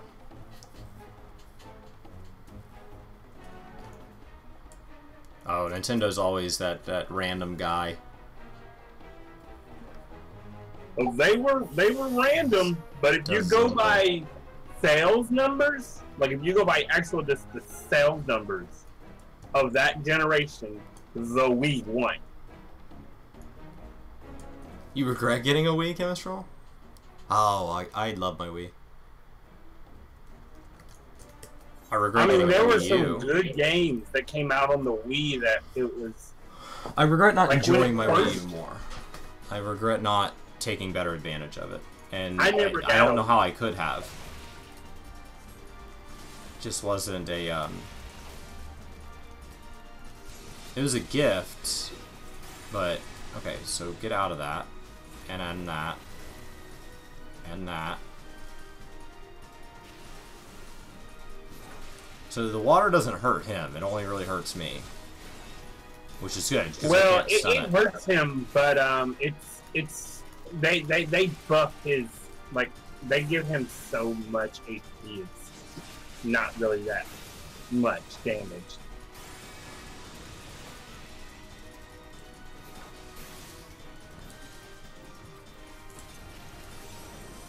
Oh crap, I'm gonna get hit by that. Yeah, I only had like 3 games on the Wii that I even considered playing. Kill the Tide Ball? Oh god, and one of those what the heck is that? Oh, I should kill this before I... The balls that spawn, yes, kill one of them. Just worry about one of them.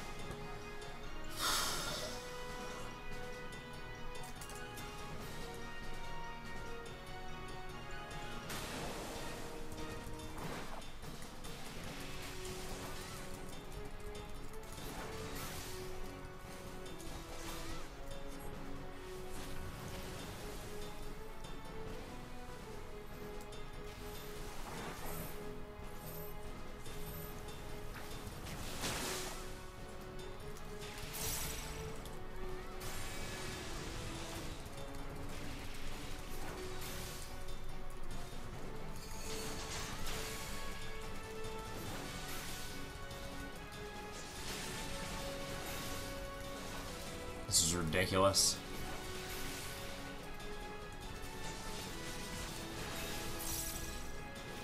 And this is the last real fight you'll have to do for the Kojin. The rank 8 one is not that bad.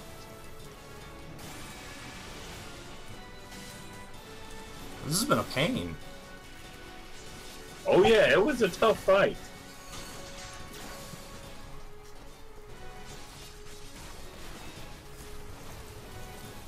Think about it. Think about all the movement you're doing if you were a black mage right now, though. Ooh. Yeah, that was my main thing, Rich. It was that you could play all your GameCube games on the Wii. I didn't have to have my GameCube out. But the only games that I played were Twilight Princess for the Wii, Skyward Sword, which has basically been orphaned now because it's only on the Wii. It was never re-released on the Wii U, and it probably won't ever get released on the Switch. Thank God I beat that game, because that game was actually really good. And I think I played a good bit of the new Super Mario Brothers, but that was it.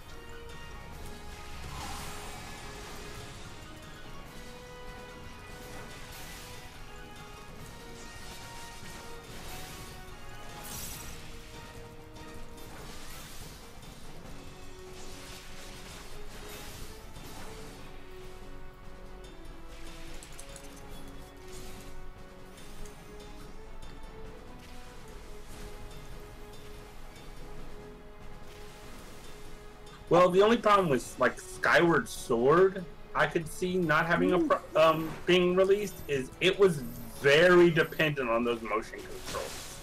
Like they would have to reconfigure the controls entirely, and that'd be the only concern I'd have. I don't know where my Sword Oath ability is. I thought it was on my bar. There we go. Found it. Kill these, I guess? They're protecting him.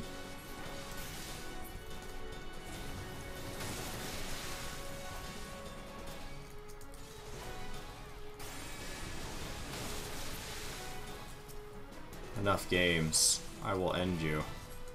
Well, I beat the game. It's just, it was tough with those motion controls.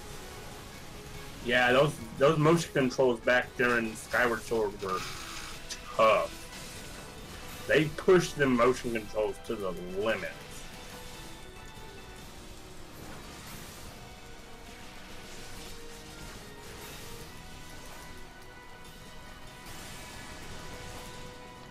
Crap.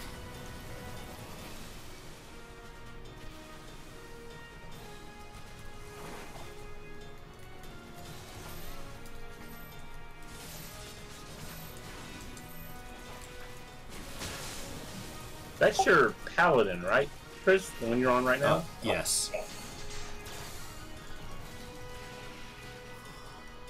Oh.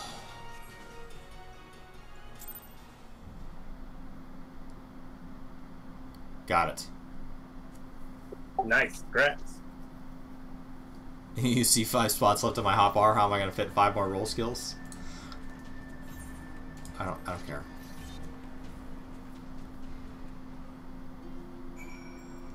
I'm gonna have to take things off that I don't need. Like, I can go put my oaths up on another bar. You only click them once. I don't need a wind-up Tomberry on my bar. That's not 100% necessary. I mean, as much as I like my wind-up Tomberry, doesn't need to be on my bar.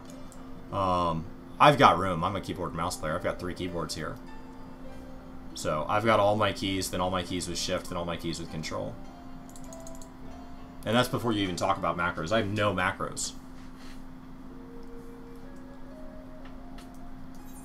Yeah, I'm just looking at your bar, and it's like, God, that's a lot of buttons I see. I don't remember Paladins needing that many buttons. I have a lot of stuff on here. I keep my food out. I keep everything out. I don't open my inventory or anything for anything. It's all on my bar. Yeah, that explains it. I mean, I've got my my teleport bound. Oh yeah, I have my teleport bound too. It's just on a bar that I cycle to. All right. So now I'm sworn. Oh, Divinity Original Kojin. Yeah, I will say though, Bridger, like if you're playing as a tank, I could see maybe adding 3 more skills, being able to them adding to your bar, because there are some really good tank skills that I personally don't use, and I use the ones that are because they add more cooldowns. There's one that it's like it just would fit better. Because you got Reprisal, which I don't use. Alright, so my Paladin, actually, I haven't been out in the world since I did all this leveling in Heaven on High, so I haven't equipped my last one here. So, lowers target's damage dealt, increases parry rate, silences target, nullifies critical damage. There we go. I want Ultimatum. Put that there. Okay. But all of these are things that would further make me a better tank. Having an extra silence and the ability to increase my parry rate. So like having all of those, and then basically the way you do it is you macro them. So you have a defensive macro that increases parry rate, reduces damage taken, nullifies chance of taking critical hit, and so you just spam that macro. And it just says, like, all of these things effectively do the same thing. They increase my survivability. And yes, you could try to pair the proper one with the proper scenario, but meh. Okay. So I'm now sworn with Kojin.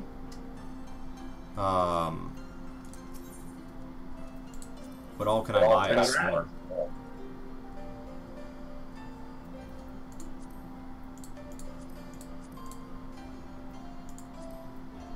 I can buy Ventures, Seafood, Cloth, Leather, Minion. Wind Up Kojin. Does it tell me if I know it? How do I know if I know the Wind Up Kojin? If you click on it and it's an untradeable unique item and it doesn't let you buy it, you already have it. Okay. So if you can buy it, you don't have it. Alright.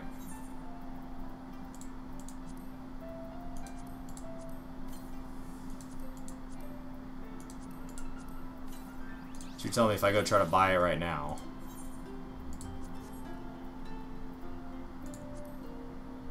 Well, yeah, Juan, it's mostly because it comes down to the whole thing of like a small portion of the community are always complaining. So the problem with making tanks suddenly more survivable is not every tank's going to know to macro it and do it, and so you can't make the content require it because it'll kill basic tanks. But then if you do make content require it, how do you design it to take full advantage? The game wasn't balanced with this in mind, so to just suddenly drop it feels weird. Yeah. Because now all of a sudden my tanks have 30% more parry and stuff across the board. Well, that's less of a load on healers. So either the game got super easy and healers are going to have an easy time carrying us through the content, or it's going to just do 30% more damage, and now in trade for pushing more buttons, we've just made the skill gap higher. And so, and not to mention that those skills are the same across all tanks. So by doing it this way, by doing it through cross rolls as opposed to doing it through class kit rolls, skills, you are making it to where all classes feel homogenized, right? Where they all feel identical. So if you jump it from 10 cross-class skills to 20 cross-class skills, and you pull these from, basically you take even more things from the classes, and then you let people take all 20 of those, now they've got this whole kit of 20 skills, in this example, that are the same across everybody within a role, and so it makes that percentage of time on that role feel identical no matter which job you're playing. So it just cheapens the combat system across the board. Yeah, I will agree on that. I can see why they did it, but at the same time, it's like It comes down And to the yes, whole thing of like and housing. And it jacks with Literally. all level synced content that will have access to this number of skills. Which is fine, but you just need to know that it's going to happen.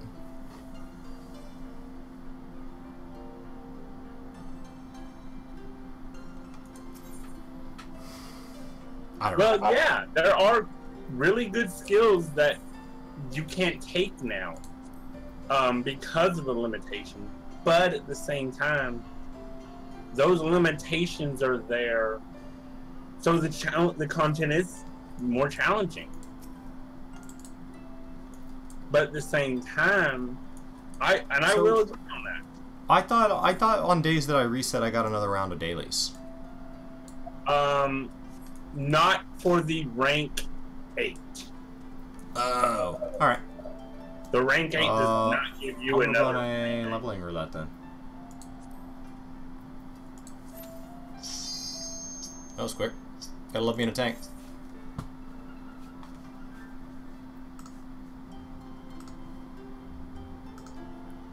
Good morning, Darklander.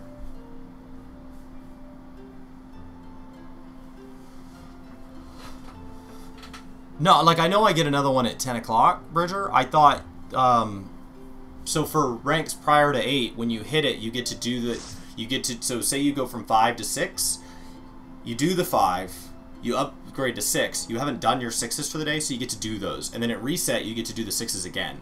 So if you're doing it all before reset, like I am right now, I'm 40 minutes before reset, you can do, I could do Kojin 3 times today. But Sparta's saying with rank 8, that's not the case. The Airy.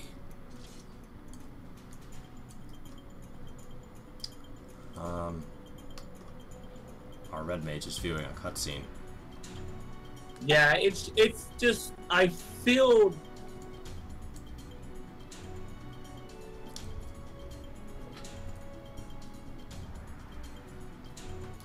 And one, you just have to question, if you take it to being intrinsic to every healer, is that an opportunity to interpret it slightly differently each time?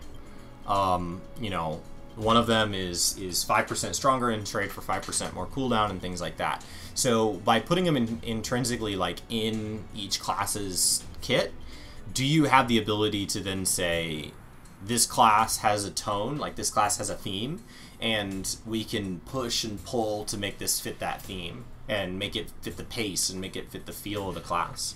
Cross-class skills are about making all healers feel like healers.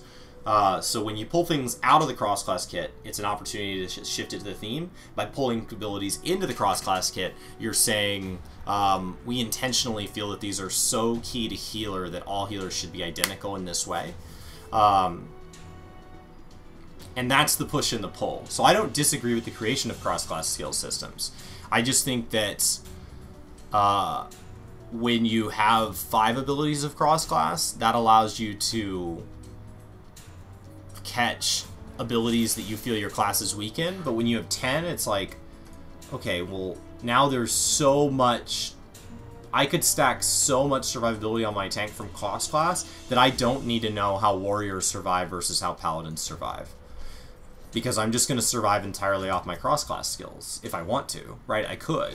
Well, I mean, even now, like, you look at... And it doesn't fix the core problem. There were skills people didn't want. They didn't want them because the other ones were better. Well, why are the other ones better? Is it because those are too good, or is it because the other ones are bad? This doesn't adjust that at all. So it's a cheap fix that's lazy, has the potential to mess up the combat system in the way it's balanced now, and it doesn't actually fix that some of those abilities are not what people want, and some of those abilities are so amazing that you can't imagine life without them. It doesn't fix that at all. And they're gonna take it off their little whiteboard and go, look, we fixed it, we balanced it. No, you didn't. You jacked with it. I believe you put it in a cup and shook, but I don't believe you actually did anything. And now we're just gonna have to live with whatever negative repercussions there are, not having gotten anything positive, in my opinion. Well, yeah, Swift Cast for casters, that's intrinsic. They have to have Swift Cast. Because it's the only thing of its kind. Yeah. Well, but if you had 3 versions of Swiftcast that were all different, and you could only pick from one of those 3, then different casters may pick a different one, or different content may pick a different one. If you had a swift cast that allowed your next AoE ability to be cast 4 times, or your next single target ability to be cast 2 times, and then you had a different one that was 3 times no matter what the ability was, you may say, well, I'm going into content where I know there's a lot of AoE, I'm going to shift to that one. Well, yeah, So, I mean, the only one that has that is Black Mage, of course. But even with me having triple cast, I still take swift cast because there are chances. But yeah, things like, and the other thing with healers, really, healers have 6 that is basically mandatory for them to have. Protect, Asuna, God, what is it? I'm actually. And I think you're right. I think you could make the content harder. That's an option. You could make the content harder and then say, we gave you more skills, suck it up. But you're now increasing the skill gap, even just at a base UI level, because in order to put these all on the bar, people are going to have to know how to use macros. And macros should not be forced in a game. Macros should be an option. They should not be forced. Not everybody wants to feel like a junior computer programmer setting up their class. The game should just work out of the box. And it's weird from the same people to add more abilities to the bar, from the same people that simplified things this expansion and have simplified PvP to the point where it feels like an arcade game that unlocks at level 30. And I don't think that's a bad thing, I just think it's a weird direction for this to go. It just doesn't feel in line with everything else they've been doing, and they didn't give a reason for it. They didn't need to announce it in Part 1, when Part 2 is where we find out about balance changes. And they didn't need to release it in 4.4 when combat systems are traditionally upgraded at the time of the expansion. So the timing was off, the decision was poor, the execution was poor. It was something that didn't need to be said. It didn't need to be said now, and if it was said, they needed a better explanation. So I just, all across the board, I just feel that this was handled poorly. For a live letter that handled everything else very elegantly, I thought the way they addressed the FanFest tickets was very respectful. To do it in English, to do that section in English, I know is stressful. Because the reason they don't do these things in English is not because they can't speak English. It's because they're more comfortable in Japanese, and saying something wrong embarrasses them. Well, talking about something that if you say it wrong is going to make people even more angry, that's got to be a really scary time to speak in a second language. And to do it out of respect for the fact that the people affected, that's their first language, I was really impressed with Foxconn.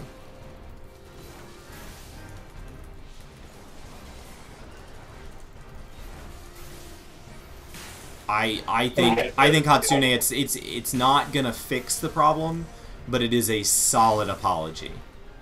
It is absolutely acknowledging there was a mistake. We know the mistake. We've looked into it. We'd like to talk about, maybe it wasn't as bad as you thought. I don't think it was as bad as people thought. It was 500 of 6,000 that got through to buy tickets. We don't even know that all 6,000 got to buy tickets, because I don't know how many tickets they sold, considering each person could buy up to 4. So 6,000 got through the line, and I saw people on Twitter and stuff saying they got through the line, but then by the time they put in their credit card information, tickets were sold out. And that 500 got through, and that none of those 500 looked like they weren't subscribers. And keep in mind, saying that non-subscribers can go to FanFest, that's already true. Because you can take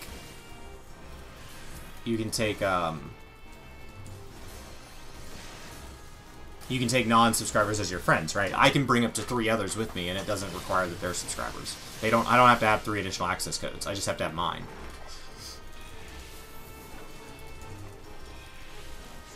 I don't know who the Obfuscate boss is going to be, Anthony. I'm excited about it. I still have to say it's going to be Omega, because I mean it's the last raid here, and that's just.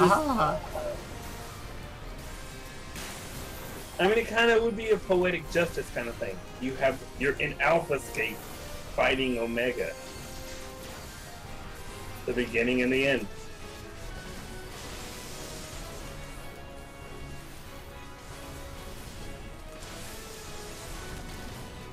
boss is really tank and spank. I mean, pick up the ad, kill the ad, kill the boss. Don't stand in bad. Pretty much every dungeon in the game. Don't stand in bad. Pick up the ads, kill the ads, kill the boss. And Brian, look what Brian said. And it drops poetics. Well, that would be funny. But yeah, I will say though, Anthony, it's not gonna be Sephiroth. Now I'll give you, if it had said this was the 7th scape, I can't remember what the Roman numeral for 7 is, then I could have definitely seen it being Sephiroth. But nah, it's Alpha Scape. It could be more than one boss at once. There's nothing stopping that. Yeah, but again, it comes down to that whole thing of, if it was Sephiroth, he would have to be the final boss. There's no way they would do that, though.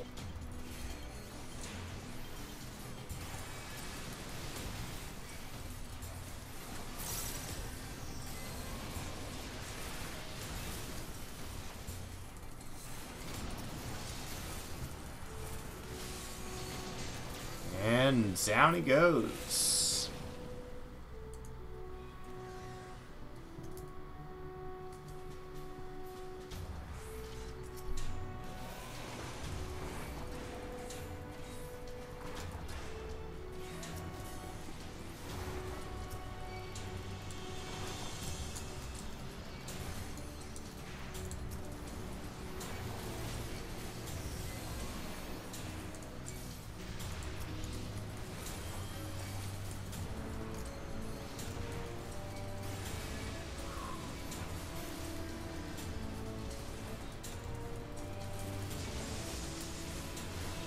Oh my god. Its alpha node goes crazy. And he's in a mechanical alpha node and nod, and we're gonna fight him.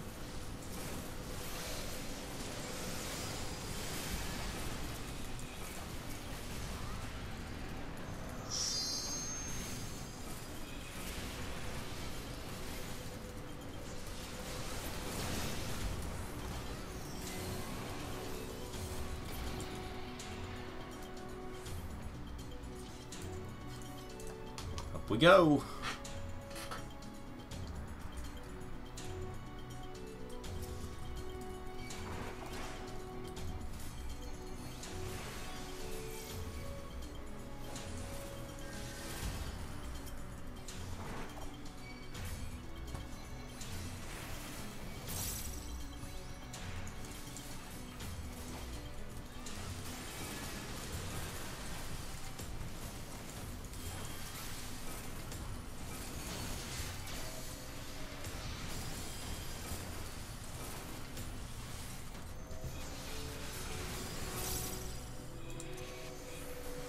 Ah, made it. Want to make sure it was the right oath. It was.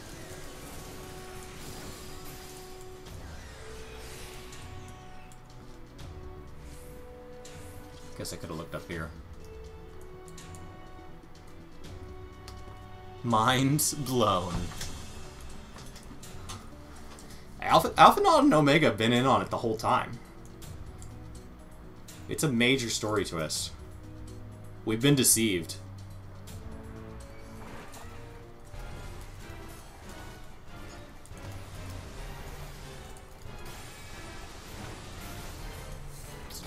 And their only goal is to wipe us and the Garlands out at the same time. And they've been pitting everybody against each other.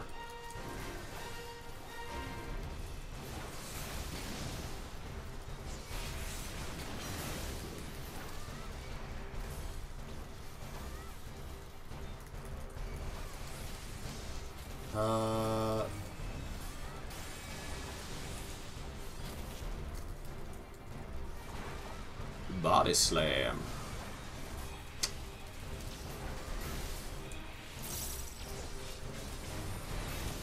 Can I pick that up? Is that a thing that can happen? I don't know if we're supposed to kill that or... Yes. Looks like it.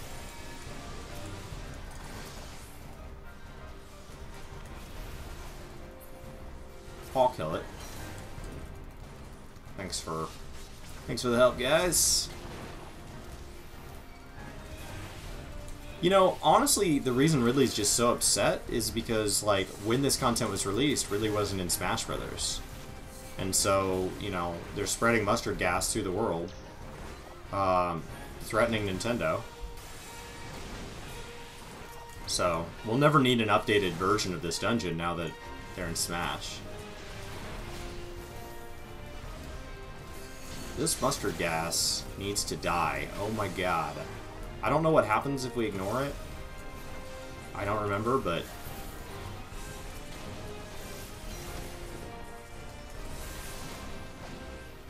Body slam.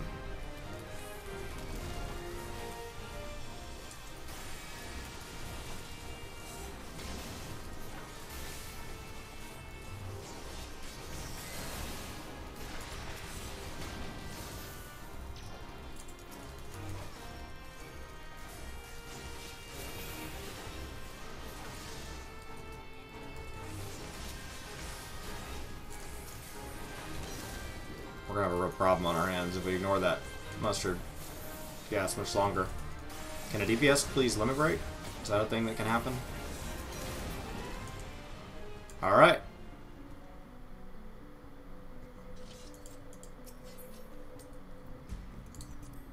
Greed and greed.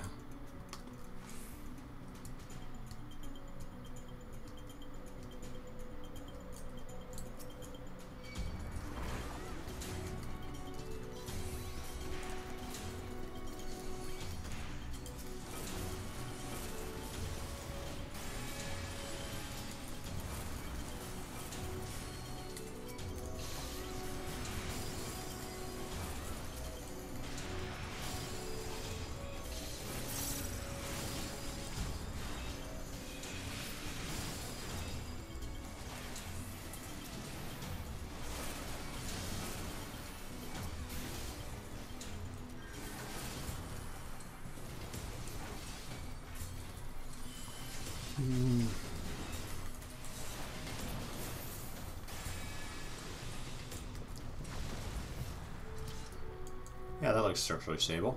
Let's just run up this little column. I'm sure it fell in a way that it's not going to shift or roll. Oof. I could have killed the pig.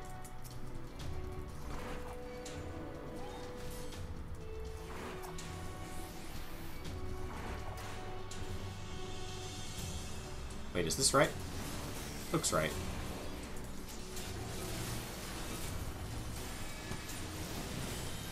That's one thing about dungeons. There's always only one right way. Did I just pull stuff I didn't need to pull? No, you'll have to pull everything, and you just did a big pull. I've skipped a fair bit of stuff this dungeon intentionally. Little big dragons and stuff sleeping. Well, yeah, those you don't have to pull. Thank God. Alright. Is this the way?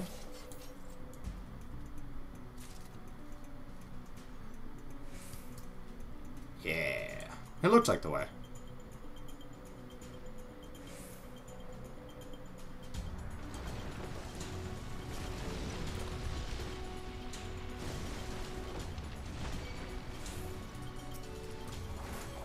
I don't know if I can make it past that. Figured I should try to run first. And not be too careful about it, because I can't promise that they're going to be.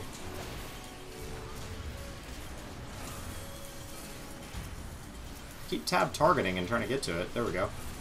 It's like I started, skipped over it twice.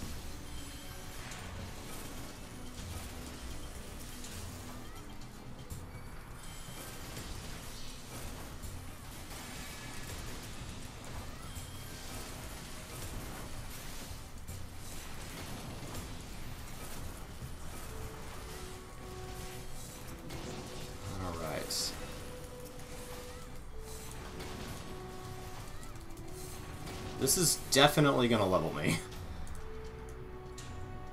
Like, for sure.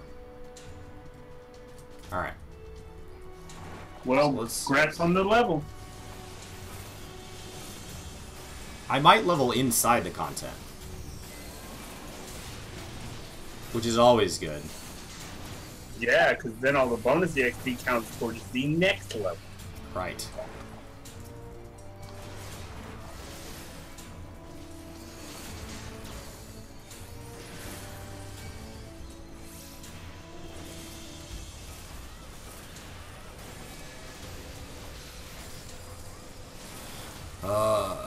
I didn't realize how close I was. I'm at 8,494,000 out of 8,575,000. So, less than 100,000 experience to go, and I'm getting 10,000 per kill.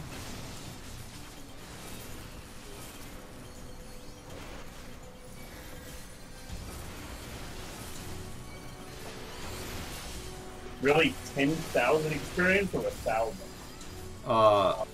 I got 10,000 on that one kill. I'm getting 3,000 for these little guys.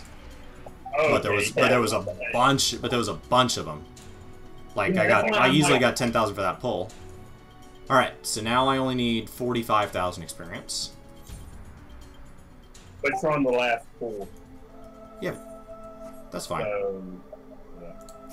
That's why I'm like, when you're leveling, why do people just want to rush and do it? Why don't you go? Because I'm on level 55 content.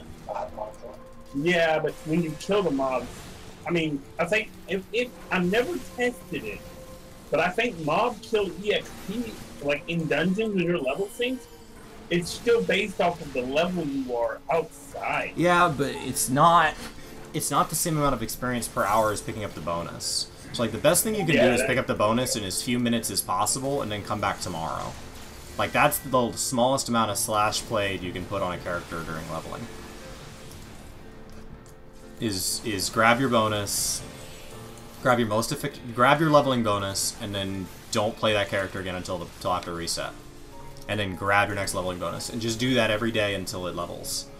And you would hit cap in, you would hit cap in probably 3 months. But that 3 months would only make up, it would be a very small number of hours, because at 20 to 30, even if it was 30-minute runs, which they're not, they're closer to 20-minute runs when you're doing leveling across the board.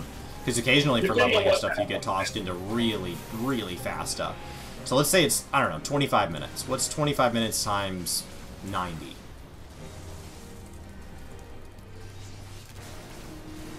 Even a half hour times 90 is 45 hours, right?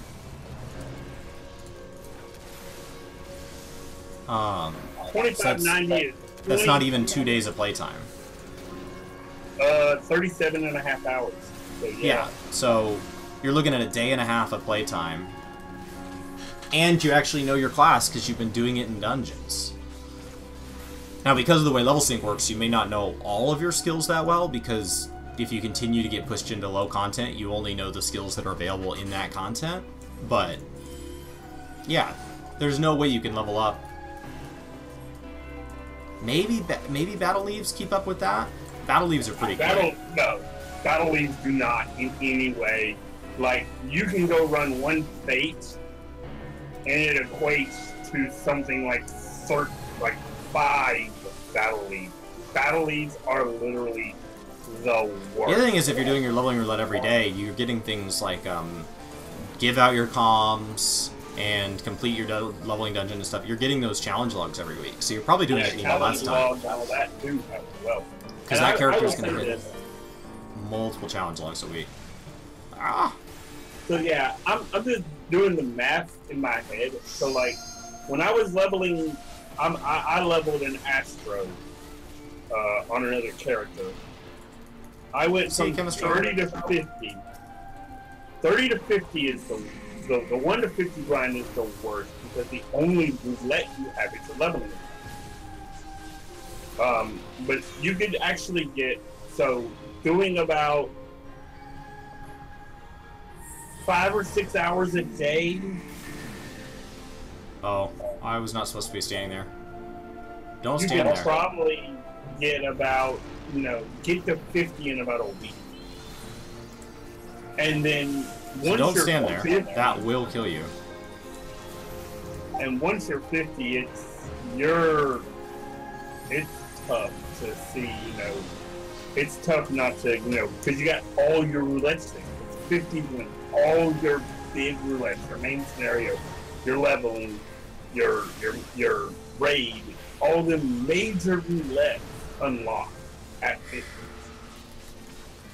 And you'll start, just popping out levels. I think I gained 5 levels in one day from doing all the roulettes. That includes the main scenario roulette. So again, main scenario, that's an hour. Yeah, main scenario is not effective. Oh my god, I'm gonna die again. Yeah, but when you look at it, like an hour of gameplay, like between 50 and 60, and you're getting 2 levels for all that, that is kind of effective.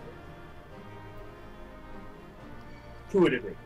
Well, I did get the clear, and it did level me. Oh yeah. So, getting Palace of the Dead is the fastest getting to 50. Because like I said, I spent 2 days, and I went from 30 to 50. And that was the I was playing on Twitch. For like 8 hours. Welcome, welcome. And I feel like you've been hanging out. Alright. Alright. I said I feel like I've been seeing Mad Larkin's name. Thanks for hitting that follow button over on Twitch. Now, did the person who hit subscriber on Twitch today figure out how to get into Discord? I know we were talking about that. Just make sure they're all set. Loot. Greed. And greed. I obtain the item. Yes, I do. Yeah, that is a nice thing about it. Being able to use all your skills up to 60. I mean, I personally, I know it's not the best way to learn a job. Like when I was leveling back in Heaven's Word, I somewhat learned like small little things, like doing the 51 to 60. I learned, okay, so this skill does that, this skill does that. It just taught me like the basics. And then I started running dungeons, at 60 on my tanks and my healers and all that.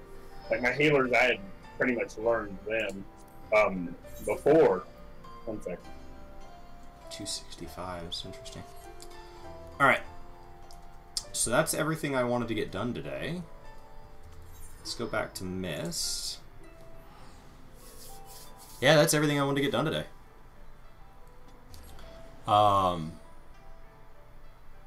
So I'd like to start making a list of kind of everything I'm trying to get done every day. I'd like to run my leveling roulette on my Paladin pretty much every day. I'm really close to 70. I was thinking Heaven on High would push me to 70 a lot easier before I kind of got bored of it. But outside of finding a pre-selected group, I think I'm done running with randos. So if we can get a whole group together of 4, then I'm down to run it. But otherwise, I think I'm pretty good. I think I'm perfectly content where I'm at.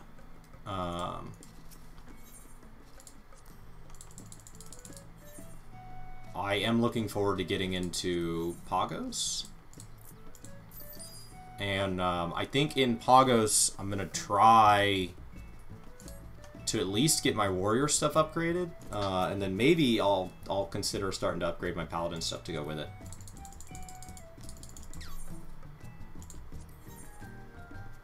Ooh. Sell items in your inventory. Alright, don't mind if I do.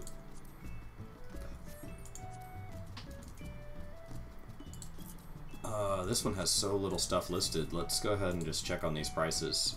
Well, that's plummeted in price. The Aether Louse has plummeted in price. Usually when stuff hasn't sold in a while, that's because it's plummeted. That's plummeted in price.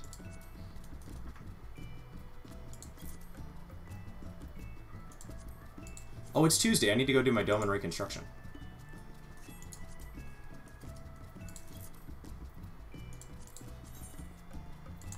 Thought I was all caught up for the day. I am not. Is that really how much that is? That's pricey.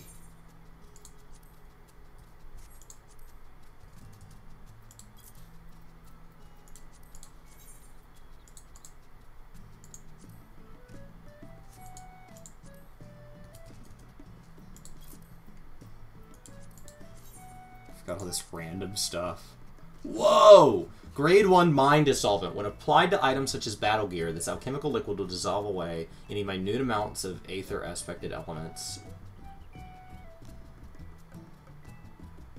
What? What does this do? What's the Grade 1 Mind Dissolvent do?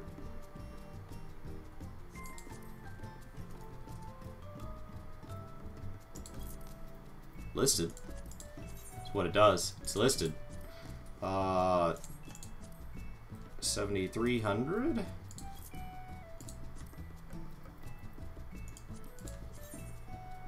some dark steel ore.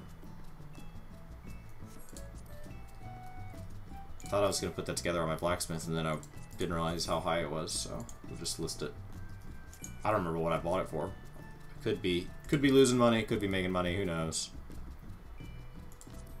Plundered belts.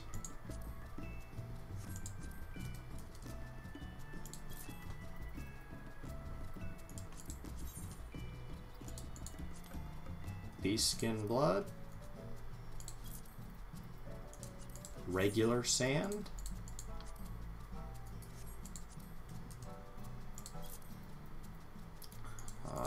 Bone chips I don't think are worth anything. Yeah, they don't really sell. And I doubt this is worth anything. Yep.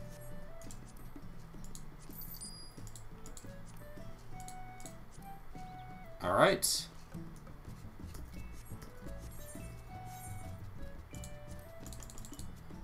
Are we going to be on Saturday? I don't know. I don't know. Weekends is always a little bit of a gamble. So how some extra keybinds gonna break a game? It's about what it does to the combat system. It's about how it blurs the lines between classes and it shifts the balance to people who know how to use all the extra keybinds are going to suddenly have more DPS cooldowns, more tank cooldowns, more healer cooldowns, and it's about saying that when we give you a tech tree that has choices, this is the only spot in the game that still has choices. Gearing doesn't really do choices. You maybe have to think about materia that you slot. You no longer really have stats. You don't have multiple jobs per class. You don't have tech trees anymore. It's about how oversimplified it makes the game. So to people who can take advantage of it, you can do a couple of things. It can first of all create huge gaps in the skills for people that can use all these skills versus people that can't. So then who do you balance the content to? It's either too easy for this set or it's too hard for this set. And then it also just makes the game boring. I don't want you to just hand me eye level 900 gear. I want you to make me earn my 370 and then earn my 380 and then earn... Alright.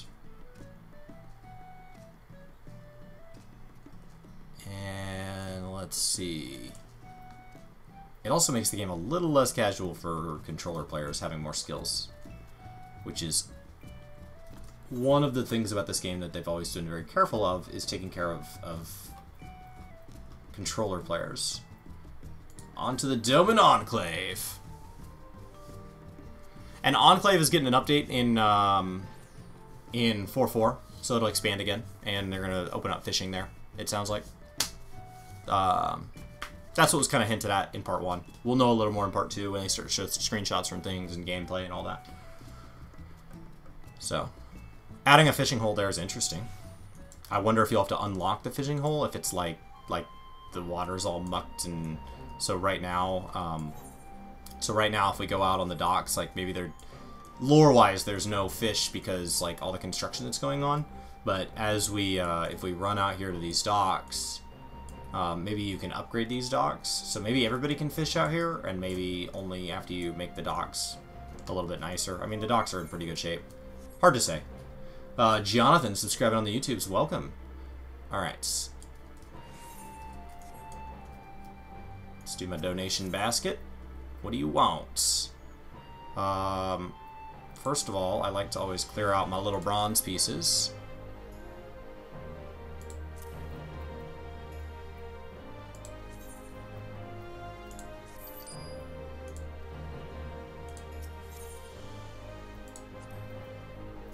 Alright, so I've got a budget of 18,000 at 180%.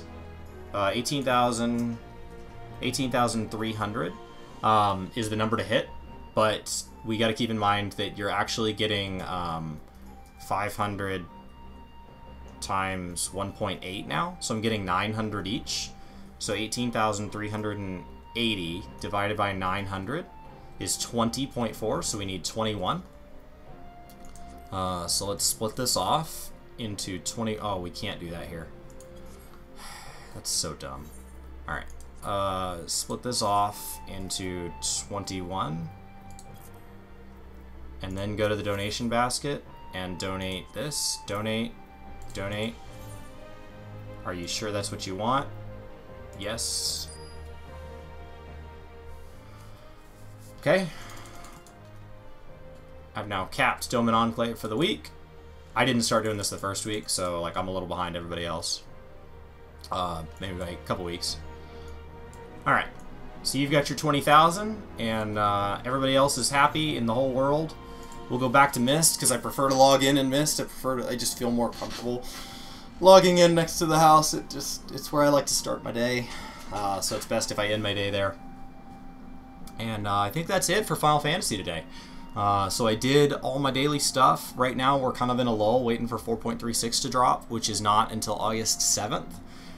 So basically every day that there isn't something crazy going on in WoW, I don't think there's too many more crazy days between now and August 13th, I am going to, at least on the weekdays, log in and do my daily routine on Final Fantasy in the morning with Brian. And then when that stream ends, I'll take a break, and then I'll come back and we'll do some World of Warcraft. World of Warcraft's kind of in a weird state because what I'm doing is I'm just knocking things out. We're waiting for the expansion to drop. So I may or may not play WoW every day. It'll just kind of depend on what's going on. And if I am, I'm just clearing old content. I'm just clearing out achievements. I'm just clearing out previous expansions. It's a good time to go work on Lore Master in old continents that I don't have because the Lore Master got reset with Cataclysm. So I didn't have Lore Master at the time of Cataclysm, so like it says I haven't done certain zones that I know I would have done back in the day. So yeah, that's it. I'm gonna take a break, and maybe I'll see you guys later today. Let me go see what my day looks like and what else I have to get done.